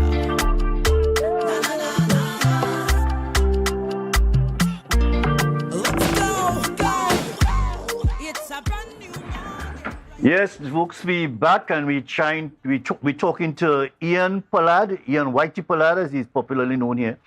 And we want to talk a little bit about your operation, part of the problem in the communities or in the district or in the areas that people represent, they're not getting in touch with their representatives. It's a serious issue, especially a regime like this that won such a landslide win. The expectation of a greater number of people is what is showing up. People expect you to be dealing with the issues, and there'll be more issues to deal with because there are more representatives in their party or whatever it is. But you have to have a system. There are very few assembly people that you can call and get a response, or I will call you back, or I'll see, or somebody have your number, will take a call, and so on. You know, there's a particular minister in Trinidad, I don't want to call his name. When you see a call, his secretary or somebody or his personal assistant have his phone. If in a meeting or in parliament, he has this person have the phone. Anybody urgent or thing, they take messages and they pass it to him, you know. Something had to be done in this space where people could stay in connection with their people, with their representative, not maybe at all time, but have them respond or take a call. That is a serious issue in this administration. Jerry, I hear that, and it is not going to shy away. It is what you're saying. Sometimes you can't get in contact with us, but we do have plans of bettering that situation. Because up to yesterday in our executive council, we discussed about going back out into the public. Because I mean, some people try to meet you, they really can't get you. Sometimes you don't answer them, you don't return the calls. We are all. I'm guilty of it. I'm not gonna deny it. But I'm saying you should know that after 2 years, you should know that is an issue and so on. Even before 2 years, Jerry. Even before 2 years. But now that we have a plan, because I personally was working with a plan in that I had to straighten my division, because I keep telling my constituents when I meet them, for me to bring the service to you, my division has to be where we are able to afford you the services that you require. Because you don't expect to see me 5 days a week in Mason Hall, and I'm not taking care of the division, because we're talking about changing the policies, changing of the grants, the housing, everything like that. So it's bringing persons, and you get as a customer, you get the pushback from persons working in the system that you seem that okay, they're delaying the process or hindering progress for the needs of the persons. So I've spent the first 2 years of being in office trying to set the division, put it on the footing that I would like it to see, or the vision that I have, or mandated by the Executive Council, so we could put everything in place so we could better serve the needs of the people. Now it is, once the division is functioning, for me, I will be back out in my constituency as of January 1, because I will know that the housing developments have started, the grants program are structured the way it's supposed to be structured, so I could know that they could have a smooth flow within the division, and I could be in my constituents. So I always apologize to my constituents that, okay, you're not seeing me now, but it's because of this reason. But I am not going to shy away from the blame that you're not there as much, but I intend to do a much better job. But not we only live myself. in a technological age, Whitey, Yes. and why you can't have at least two persons taking two numbers that at least the public can get in touch with these persons or your advisor. You know, sometimes I had a problem too. Sometimes I can't get in touch with the chief secretary. I had to call nurse or somebody in the thing and say, tell the chief I want to talk to him now or urgently about something. You know, before you know, you get this. It shouldn't have to reach to that. If I can't get him in a meeting, the phone must just go to somebody or one of his 2 or 3 assistants or somebody, and they say, listen, and they're going to get in touch with the chief secretary and say, well, listen, Jerry wants to talk to you about an important issue or something. Yep. Don't just have the kid try and call and you ain't getting no response. It's unacceptable. Like I say, point taken. I am guilty. I'm going to speak on my behalf. I am guilty of that, and I intend to change it. And I know the team, we intend to change it and be better serve the people and respond to the people. Because sometimes the people just want to hear you or just want to see you. Sometimes it's a minute. Sometimes it's real urgent. Sometimes it's real urgent. So we do return calls sometimes. I don't know the protocol of other secretaries, but we try to return a call. We try to see the public, but we intend to do a better job of responding to persons. Yeah, definitely. We want to talk a bit, before we run out of time, of your responsibilities as such. Settlements, what are the priorities of you? Your settlements, your public utilities, rural development. Your priorities for each of those areas, or you just have general priorities for the division? Well, I have over the direction and control of the division, but my ably assistant Secretary George is in charge of public utilities and rural development. So TNTech, WASA, TSTT, Digicel, and the rural development is under his purview. I will just be overarching guidance over the whole division, but I am only focusing on the housing aspect, and he has that because, as you said, the overwhelming victory that we had at the poll each division now could be afforded an assistant secretary to take the burden off of you, the secretary. And it is working well because he's doing a wonderful job with the street lighting and the water program because, I mean, up to yesterday we had a meeting with Mr. Minister Gonzalez and his team about projects they wanted. Yesterday they wanted to do projects here in Tobago. You invite them or they? I think they had discussion with the chief secretary and about the project that they wanted us giving them approval to go ahead with. And then we met yesterday. But you see the difference? They come, they say, they talk to the chief secretary and project moving ahead. Of course. You know, just good communication and collaboration. Yes. And that is what it takes. But I'm in charge of the housing, so we are looking at start rolling out some housing contracts, programs at Chauvin. We're trying to tie up that contract. There's some. There's an area behind the police station. How much acres do you have there? 46.5 acres. And how much housing units? We're looking at 447 units. We're going to first attempt 400 and something units on a 45 acre. Yeah, we're going to do 8 6-story buildings because of the of the overwhelming 8 6-story buildings. Yeah, and some duplexes and single units. So we have mixed housing structures. And how that going to be financed, my friend?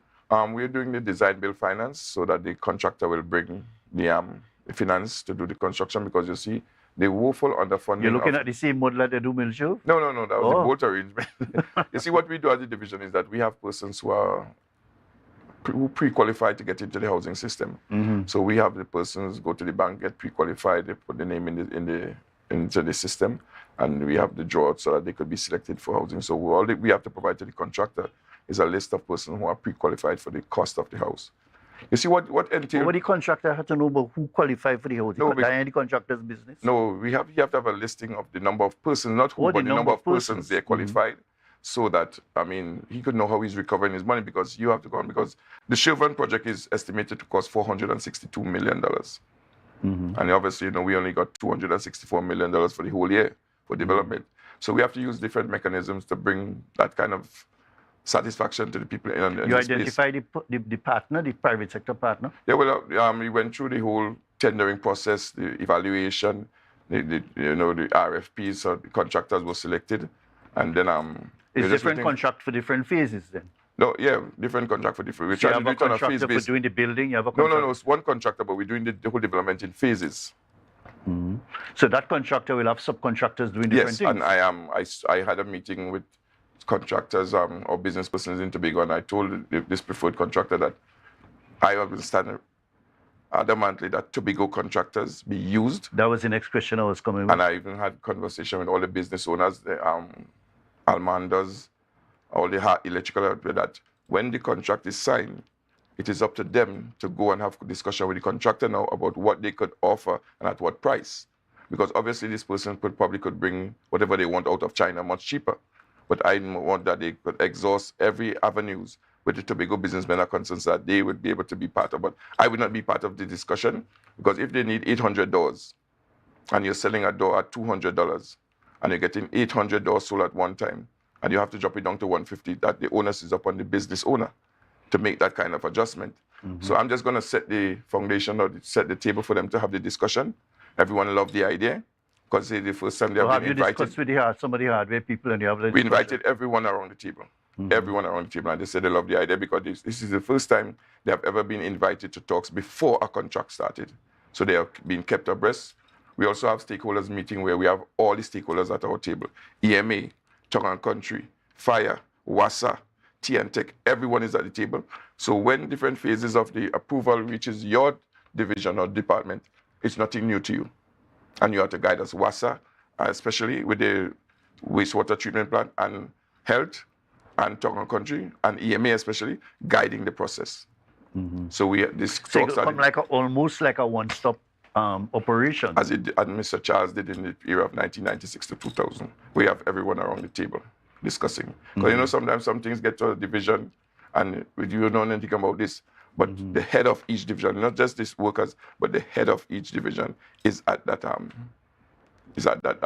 stakeholders meeting. That is fabulous. And one other thing I must ask about that: the housing. All the housing will be at one particular level, or you have upgraded for a certain level of persons who want housing, another level, and then maybe a lower level. It's at three-tier system. Yeah. So we have 2 bedrooms, we have duplexes, we have high rises, and the prices that we are starting from, I think, is 550,000 up to 995,000. Now, with this particular case with Sherburne, because Sherburne is considered one of the affluent areas in Tobago, the high rises, we have had discussion with the contractor in order for them to recover their money. They could sell some of their units on the open market, like to returning Tobagonians or stuff like that, in order to recover their money. Because if we are to go at the price that what we have qualified for persons in the system, they wouldn't be able to recover all the 462 million that they are about to put out. But Tobagonians will be given the first preference. Yeah, but that is, and my problem in all these projects in the past, especially housing, it never really catered for those people, those poor persons who really need housing and need specially taken care of. That is why they will never be able to meet that 500,000 figure or the 900,000 or $1 million housing. That is it. Jerry, that is why we have the use of alternative material. Like the first house we constructed in Milford Court, that took 18 days to construct. That was using the aluminum framing and using a cladding system to clad. We have this house could be produced in 18 days or 21 days or less. So we're going to bring this into the system where persons, we're going to build. We're hoping that today, as we speak, the evaluation process for that affordable housing program, alternative housing material will be done today, where a contractor will be selected. So it is our hope that we could start about 5 or 10 houses and they could be delivered before Christmas using this alternative method. Where, in the same area? No, throughout Tobago. So there's a case like there's a gentleman in Palativere. He had 2 strokes, 3 kids, and a common law wife. Cannot move, but they are living in an abandoned pig pen. Way in the back of Palativere, going to where dead bays. So, I mean, when I heard about it, the chief told me about it, we went and visited. I mean, it's like about 20, 25 minutes drive off the main road. Jeez. And imagine you laying down there on a mattress on the ground and cannot move. Because he's paralyzed, he's semi-paralyzed. So the chief identified a parcel of land, we had it cleaned up. So we're going to hold Where that place is? Where? In overlooking the Palativere Bay. We're going to build a house in one of where the old government quarters where they were dilapidated. So we're going to construct there. There's a lady in my constituency who is legally blind. I mean, and she's using an outhouse, which is like about 50 feet away from the house.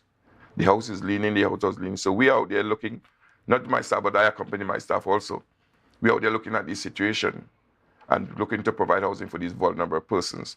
So we are trying to get corporate Tobago involved to see how best we could assist and see how number of houses. And once these houses, this contractor is selected, we are hoping to deliver about 5 at least for Christmas. There's a lady in Craig Hall in Maidstone where a landslide went through a whole house, Miss Suklal. So we are hoping that these persons who are really in need are the first person that will be constructed. There's a guy in Plymouth and always talking about it to all the secretaries and so on.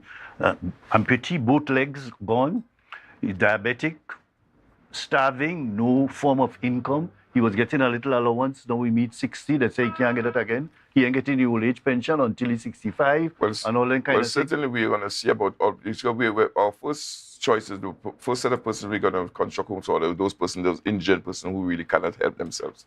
2 feet off. He definitely falls into that category. Definitely. So we're going to actually have it done. But we're hoping that we could bring relief to most people where there's I agree with you. That category, those categories, especially immobile, and so on, and amputees. But there are certain criteria because the Executive Council approved the note, so the priorities that we're going to use, the guidelines we're going to use, that we're going to use. Also, we're now putting in place because the division didn't have to meet the structure that will suit to 2023. So because we have been told by the Auditor General that we should have an oversight committee and it shouldn't be done by member of staff. So we are now putting an oversight committee to overlook all these applications for these persons and not done by some individual in the division. So we're putting things in place so that we could actually attend to these cases. But those people will be attended to. And if we could get 5 houses built before Christmas to give to this person throughout the island, it's going to be a win for the whole of Tobago. Yeah. And notwithstanding that, Jerry, I would like to tell the people of Tobago, and I'm going to go slowly. It baffles me to know that today, 2023, I could go through all of the existing developments. I mean, like Milford Court. Milford Court came into existence in 1974. And yet in 2023, I could still find 11 parcels of land inside there that are unutilized. There are 4 townhouses in Plymouth still yet to be given out. 4? 4. There are 29 parcels of land in Bleming still to be given out. Jesus Christ. There What about Colon? Colon was given out, but we are now going to do, the Chief Secretary is going to do a development of the 30 acres that is remaining there, so we're going to start giving out lots of person. In Castara, there are 52 parcels of land still to be given out, some to be developed. Where that is in Spring Hill? In the same housing development. Okay. So we are trying to give out at least 75 to 95 parcels of land and houses combined to people of Tobago before Christmas. That would be more than a fantastic achievement, although it's so impossible how the No, public it's not service impossible works. because right now we have surveyors identifying the parcels of land because, I mean, we discussed yesterday at what price we could sell a parcel of land for. If we're going to sell a parcel of land, 5,000 square feet for $75,000, I mean, that's a win-win. But it's about, it bemoans me to know that Tobagonians have been clamoring for these things, and we have so many. Even in behind the patent in Bonaccord, Kilgwin, there's still parcels of land there to be given out. It is my intention to give out every parcel of land that is available. Everyone, because the older you get, makes it harder for mortgage and mortgage payment. Because we have persons in Belgarden who have written me or called me and said, Mr. Pollard, I'm no longer interested because I'm close to the age of retirement. Because the Belgarden development have been going on for like almost 10 years now. So we're hoping that the deadline is tomorrow, but I know there are some challenges. So there are 19 additional passes there. So we're hoping that we could be giving those out before Christmas so that Tobagonians could at least And get if some you measure could of relief. really do, this thing had to be so carefully done, especially from a political point of view and an economic, socio-economic point of view as well. You know, those persons who are in real need, and you have to balance that with those persons who you're giving out those lands to, who can pay for it. Of course. You know, and there might be some persons that you have to give special attention It's my to. intention because of the underfunding of the division that we use the revenue coming in from the sale of these parcels of land to go and build more affordable housing for persons that are in need. Because not just a gentleman in Pigpen, we have a lady in Culloden, I mean in Mount Thomas, I mean the real dilapidated areas. We went out last week with Habitat for Humanity. I mean, and you would surprised to see some of the conditions that people are living in, which is only because Tobagonians, we have pride. Some people hide, you know, but the conditions are totally deplorable. And we are waiting on Habitat for Humanity to bring a model where they should be unveiling this week, where persons who own lease property, you could bolt the house up together. So even though there's a fallout between you and the landlord, you could unbolt your house and move it to somewhere else. So these are all housing technology we are looking at that we could bring into the space to assist most persons who are really, especially those on the lower level, like the CPEP, the RP, because those unemployed, those indigent persons, that could really bring some measure of relief to them. Yeah, that'd be great. So there's a lot doing with settlements, but giving out those things, that'll be done maybe in a few weeks or a few months. Those, I mean, you have, is 100 and something, you said, in all? No, it's that you'll be giving out before? No, we hope to give out between 75 to 95 parcels of land. And those are parcels of land. And you'll be units, selling and the units in Plymouth, stuff like that. All right. What happens now for new developments, for settlement particularly? Well, like I said, the development at Adventure, not at Adventure. And you know how long these settlements take? Yes, but you see, years and years. But you see, that is because of the underfunding and by the central government to the Tobago Assembly. So we cannot, because look at it, Mr. McFarlane. My division was given $13.4 million for development for a year. But recently, you heard that the Minister for Finance gave Minister Leon. Just now, let's go for a quick break and we come back. All right. The energy fill the skies. I say, light up the Christmas with the best fiber. Surfboard channel switch to Amplia. Thousands in prizes, plenty smart TVs. 1 year free service and free groceries. We suffering with Amplia. We winning with Amplia. We been drinking with Amplia. We winning with Amplia. Sign up now for 50% off plus a chance to win over $100,000 in prizes. Call 800-4663. Tobago Glass Supplies has been a leading name for over 37 years in the glass and aluminum market in Tobago. We provide an extensive range of high-quality, innovative aluminum and glass products for commercial and residential use. Competitive prices with superior and professional services by committed employees who are guided by rigid quality standards. Tobago Glass Supplies specializes in the manufacture and installation of glass and aluminum products products that are essential to today's homeowners and the business environment. We are engaged in marketing, sales, and installation of a variety of products. These ranges from windows and doors to necessities such as mirrors for homes and vehicles, designed and manufactured in-house or imported.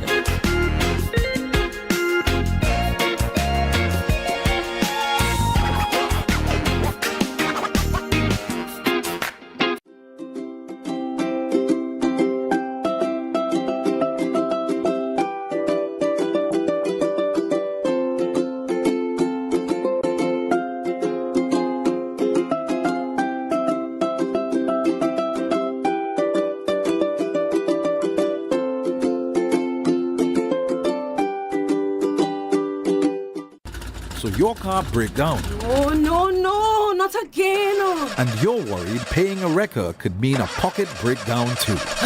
But when you're insured with Tatil, no stress. Yes! A Tatil motor policy has lots of benefits that protect your pocket, like free roadside assistance. That's free 24/7 every time, as many times as you need. Tatil, where people are people. A member of the Ansa McCall Group.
Yeah, Ian, we were talking about the settlement issue and the level of the funding that you're getting compared to what happens nationally. How you dealing with that?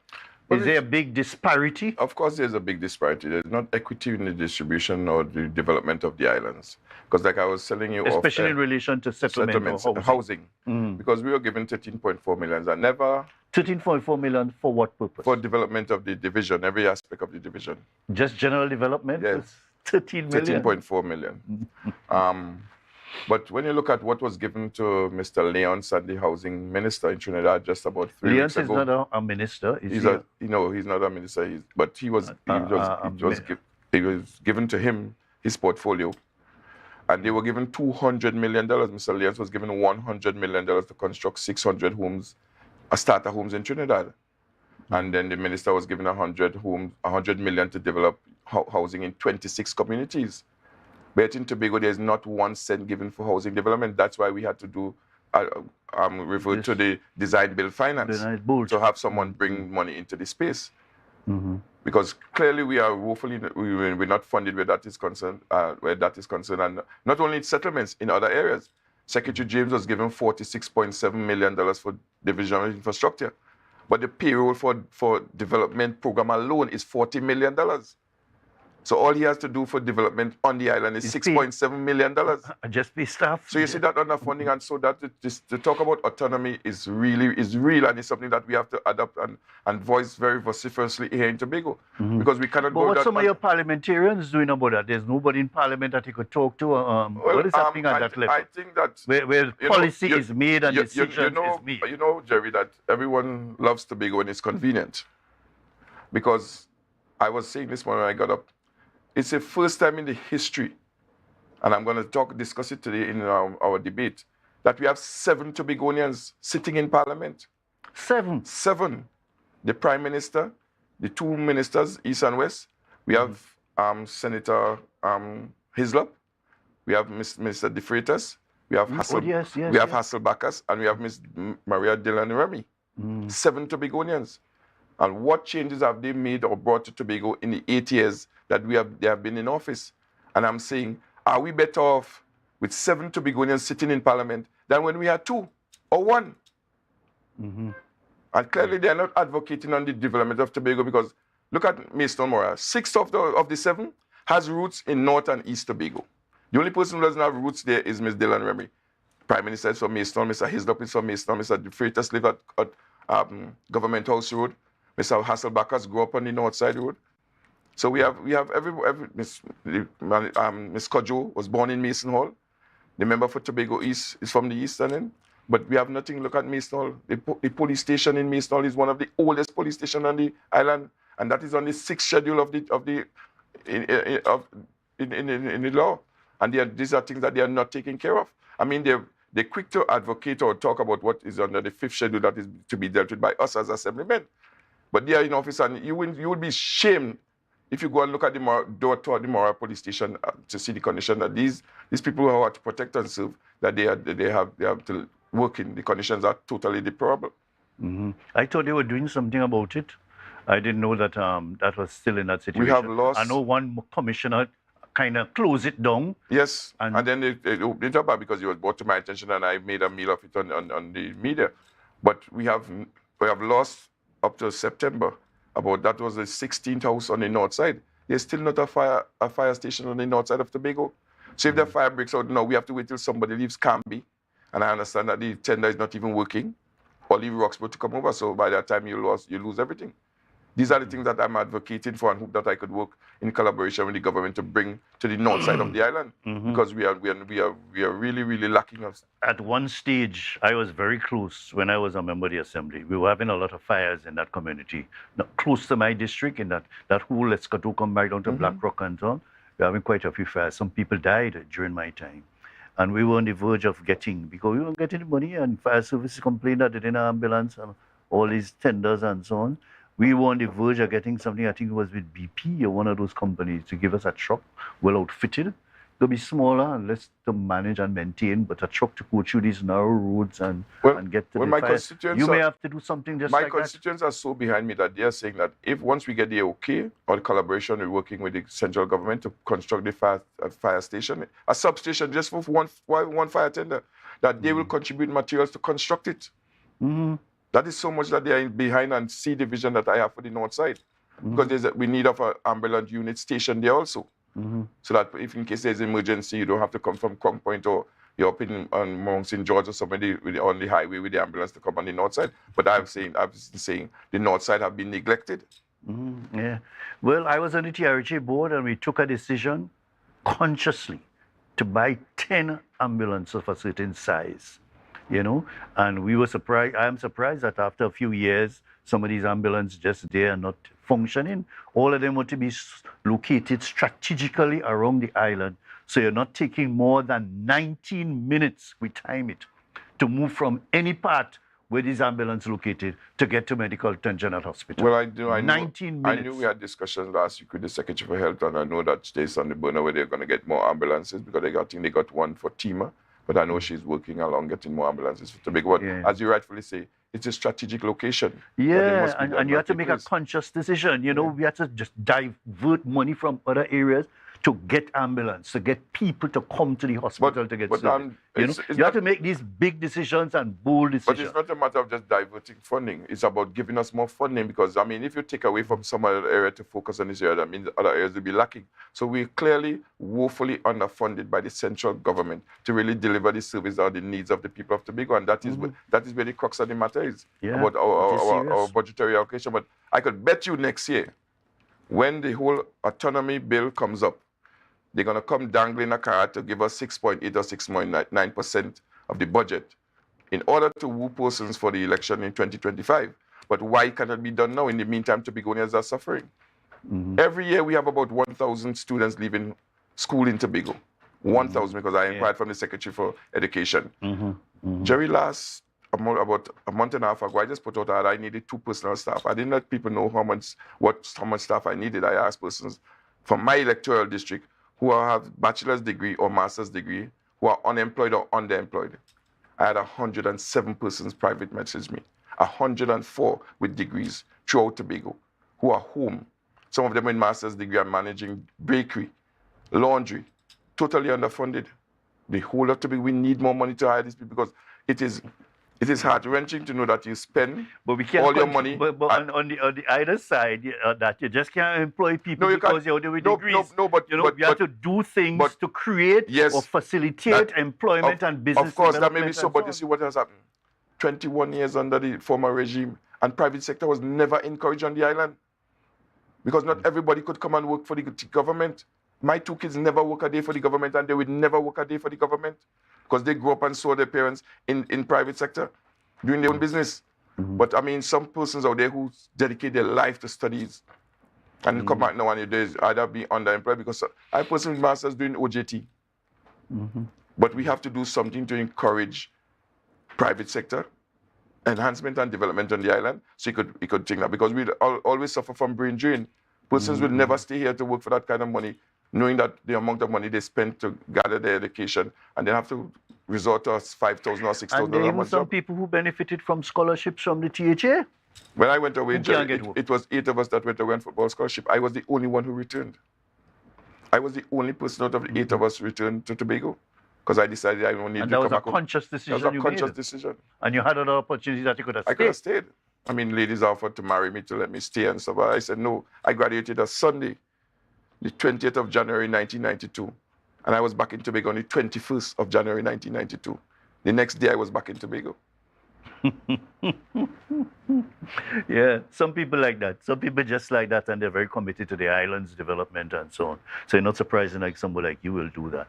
But what are some of the other priority areas? I know these are big issues. This housing and settlement and funding is really a big issue on the island. And in my time, we used to have to find ways to do these things. As I tell you, we're working towards getting a fire, just a truck, a big tank, a good pump, good hose, and BP and some other company, I can't remember which was then, was trying to, BP I think was one of them, who trying to contribute the thing, and so on. But little after that, you know, the election situation changed. Well, but people have to be innovative. That is the point I'm making, you know? Of course, Jerry, and I'm glad you got to that point because, I mean, Secretary George, the Assistant Secretary, is doing a wonderful job where electrification is concerned because he's in charge of public utilities. So you'll find places that didn't have lights, they're having lights now. I mean, so places that the lamps are blown, we have a good relationship with TNTEC that they're going to change the lamps. And because before the financial fiscal year ended September 30th. But we still pay, I'm saying the Assembly still paying for the street lighting? Yes, we do. But we have paid for lighting, so we made payments to TNTEC to bring lighting to this space.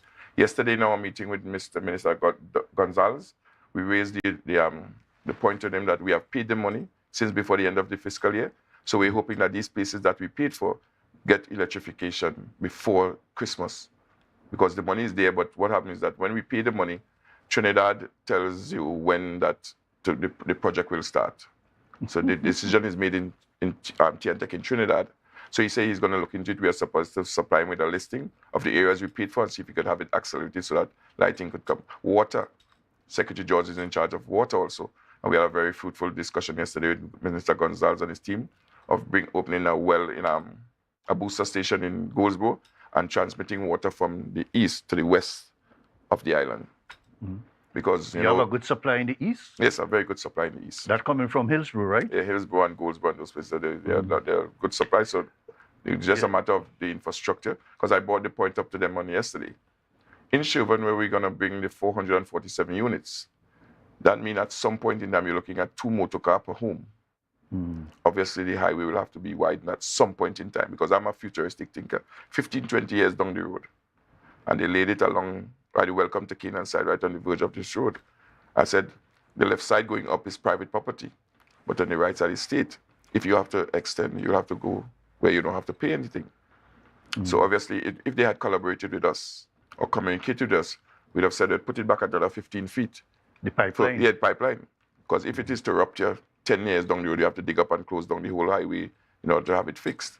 So, I mean, they applauded the suggestion and the idea, and probably with greater collaboration, but we did, in fact, agree to have better collaboration, because I told them, even though it's a booster station on the island you're coming to do, I, as the secretary, with that purview, must be informed, and my assistant must be informed.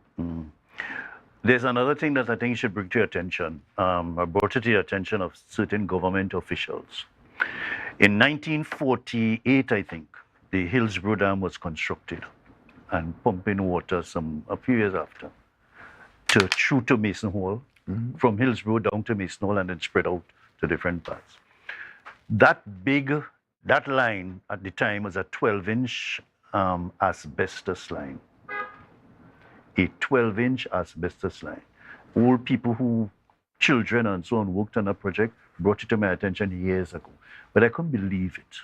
And 2 years ago, I went inside it. Actually walk almost the whole area. I don't know if you ever did that. Coming down some nice steep hills and going through some drains and bush and things, where those people put down that line, or good down, using donkeys and bull carts and things to carry them lines up the place. That is asbestos line, you know. Yeah. 80 years now, almost 80 years now, that you have those lines inside there. We don't know what consequences those asbestos lines cause. You know, and it's so brittle now. And you know, that's a cancer-causing agent. Yeah, but I mean, I'm not too sure if that is an easy reason for some of the issues. I don't know how effective it is, or the cancer-causing agent, how effective it is for these asbestos, how effective it after 30, 40 years, you know. But still, the lines are very brittle.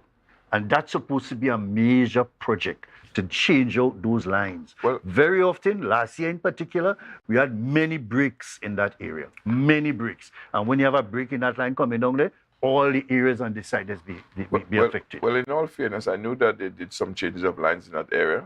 I have a very good relationship with the present Tobago manager, Mr. Brian Williams. I know they did some changes earlier in the year of those lines.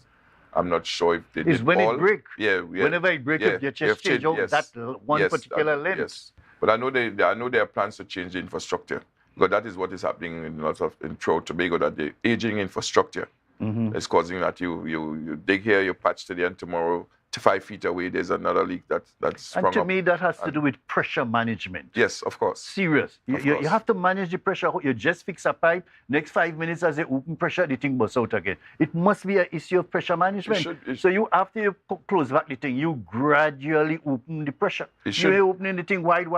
It should be, but I know that they're making a concerted effort to actually change out the infrastructure. At least Mr. Williams and his team, his engineering team, they have, some good plans, because they keep me up to date every now and again, but we hope that we could work closer in this thing. But I know it's a holistic plan they have for the island of Tobago. And I don't know whether to get any funding to do this kind of things. But that's the next thing. It's real serious with water. But what are the other critical? There must be a few more minutes again. What are the other priority areas that you want to focus on? Well, like I said, for this year and going on, the priority areas, because of the shortfall in our budgetary allocation, we are going to just focus on housing, electrification, water. That is all we're going to focus on. Well, the grants are normal, because since we are in office, we have given out over $25 million in grants. Will you give these grants to the boy? Home repairs, and we have this system being convoluted, because you have persons who are abusing the system. And from looking on at the whole program and looking at some of the houses, we could clearly see that the grants are not meeting some of the persons who they're supposed to meet. Because someone just want to change the windows of the house, but then there's someone with no flooring.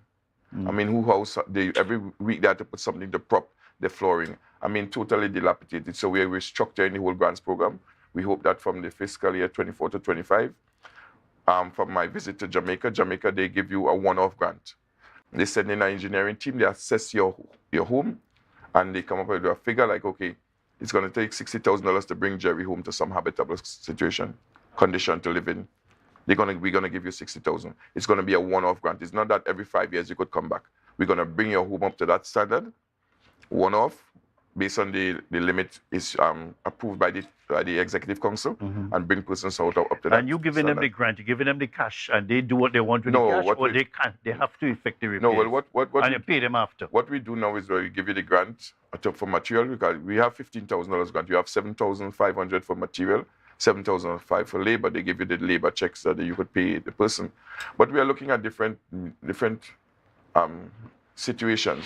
Some persons, I mean, in post-COVID, you have 4 hungry kids. You just receive a check for $7,500. And to do repairs to your home. I mean, these are things that actually happen. You'll look at your kids to give them some food. But what we will hope to do is that have conversation with the hardwares. We're in discussion of formulating the policy. Have discussion with the hardwares and make sure that they could supply what is needed. So you cannot say that we're going to give the hardware a check and you only have part of the material and have to wait till you import. So once the hardware owners know the demand, they could now source the supply so that we could now provide these. And then we want to bring back the days of lend hand, where each community comes out to really help those who are really, really in need. And we provide you with material because we have seen abuse of the grants policy. But it's a catch-22 situation. Yeah. So you have to always look at, see how best you can curb the leaks or these means where persons abuse the grant situation. But we are working, we have a hard team that's working to make sure that we are now partnering with Habitat for Humanity. We are looking at situations where homes could be constructed. And they say that in Trinidad, they have a policy where they could monitor or have mortgage payments, people paying as low as $1,000 per month. So for those persons who are really on the low end of the society of income bracket, that we could go in there and enter into mortgage because we don't have money, we don't have infinite amount of money. So we have to have these space on. But it's once the mortgage payment is manageable, we hope that we could go into, because we have already signed an MOU with them, so they could go into this arrangement that they could assist persons who are really in need. But the reason for the grants is to help those who are most in need. And what we have found is that there are some persons who are really in need of the grants are not in receipt of these grants. So we hope that we could structure it and bring it under what the policy is supposed to be like. Yeah. All right, well, I think we touched most of the areas that I want to touch, but I just feel that, they really need to have some equity in distribution of funds. All the areas, the divisions, all the secretaries I've spoken to have that as one of their main issues. And I will continue to say, you have to be a little more innovative in what you do and try to how you could make do with the grants until the situation has changed. Yep. As a member of the Assembly, early in those early days, my constituency, Blackrock, Plymouth, Scarborough, RC, and some other thing used to tell me about. Scarborough RC wasn't in my area. But teachers used to meet me and tell me the dilapidated condition of the schools and the tables and the benches them children are sitting down there. That was in the 80s and 90s. And one day I get so vexed. I said, listen, there was no money to do that. I was in agriculture. No money to do that kind of thing. There's something pertaining to education. Well, boy, we have no money to do this. I go into a fellow named Niles in URP and said, listen, we have to find a way to fix all them benches in some of them schools. He said, Mr. McFarlane, where the schools are? I said him Scarborough, I said Blackrock, Plymouth, I think Bethesda and some other school. He had a truck down there, and I had a truck in agriculture. We take it school by school. All them break-up benches, we just load them onto the truck. The agriculture truck and the other truck for the yard. And we carry them down by URP. And quick time, them fellas clean up, patch back, make back all them benches in them 3 schools. I must say we didn't sit down and wait for that kind of thing. Doing the same thing under Secretary James and Secretary Sampson. They're doing the same thing, but I mean, the plight is not only to settlements; it's all over, all the division. Because we are hoping that we could do so much more. But I mean, there's so much we could do. But the cry must be a holistic cry from the entire Tobago that we demand more of the national budget, so that we could because we are a bit underfunded. I mean, in your days, Mr. Charles used to run this island with $300 million, the whole island, recurrent and development. So we 300 million? 300 million. Must it 30 million or something? 30 million, I can't remember 300 million. Well, look at that. That is even worse. So there's clearly a need for more finances to be released to Tobago to do whatever because we are playing catch up. The schools I need, I mean, everything is we are lagging behind in every aspect. And the administration has to take some blame, the past and even the present. There's some issues that goes on in schools. For example, let me look at electrician or plumbing. I was shocked to know that these divisions, like education, for example, they have people employed in the division who are plumbers, electricians, and this kind of thing, masons and all kind of thing, to deal with school repairs within the division. You know those divisions, let's call a particular man in works to come and deal with the electrical thing and so on, because all of them that are not do nothing, just sit down inside the division, getting paid, and do absolutely nothing. That is why the Chief Secretary have been saying for the last month or so that we have to start out a value for money. We cannot just have persons coming to work to draw a salary, because people have been shaped. I mean, that's their mindset that they just have a government job just to come and collect a salary, but we are not getting value for money. And I understand what you're saying, because if you have plumbers in the education division, you don't have to call works for that is concerned or calling a private contractor. But that is the step. But change is something that is not easily done, because persons are very resistant to change. So it's going to take time. It's going to take incremental, adjustments, and hope that people could buy into the vision that someday the money is going to run out. Look at the difference. Look at where we are. I remember going Signal Hill and looking at persons coming to school from Guyana, and they were paying $13 and change for bread when we were paying $1.25 for sandwich loaf. Now look at the role reversal where finances are concerned. So these are the things, but the cry must be from the entire Tobago that we need a higher percentage of our budgetary allocation. 4.03% or 4.3% is not enough. If we get more or twice times the amount of money we're getting with that same work ethic, we have to change that. We're just wasting precious time. We have to change we have to start from the first. Of course. You have to start from the first. Change your work ethic. Of course. You're preaching to the converted. Yeah, I talk to some fellas in works, dedicated for one particular electrician. They call in when education have a problem in a school. And they have endless electricians in education. They not do nothing, nobody not take no action against them. But we have to. No recourse, no consequences for them, no work. They just sit down there. So when they're ready, they call this boy from electrician in works to come. And he's so dedicated, so committed to his community and island. The people like that who must get national awards and THA awards when the time comes. But like I said, the Chief Secretary have been pronouncing that for the last month or two, that we need value for money, and we hope that everyone could buy in and we could be singing out of the same hymn book, calling on persons to actually work when you go to work. It's not just about drawing a salary. Yeah. Anyway, Ian, nice having you, boy. Always a pleasure. Same here, Jerry. Always a pleasure. Congratulations to what you've been achieving, and people expect more of you because of your way in which you do things and so on. So you have to manage that as well. Congratulations, keep the good work up and use all the resources, contacts that you have. And I know you have good contacts to bring relief to this society and help them to change their work ethic and the situation with them in this island. Thanks again. Thank you. Folks, this brings us to the end of this program, Beneath the Surface. And of course, we continue the program tomorrow. Who we have tomorrow, boy? We have Trevor tomorrow. Oh, yes, Trevor James will be here tomorrow. And of course, that will be another exciting program. And I think we might have to go for more than an hour tomorrow.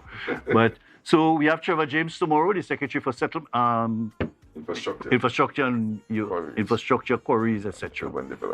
All right. So we'll see you tomorrow, folks. Enjoy your day. Enjoy the rest of the week. And be blessed.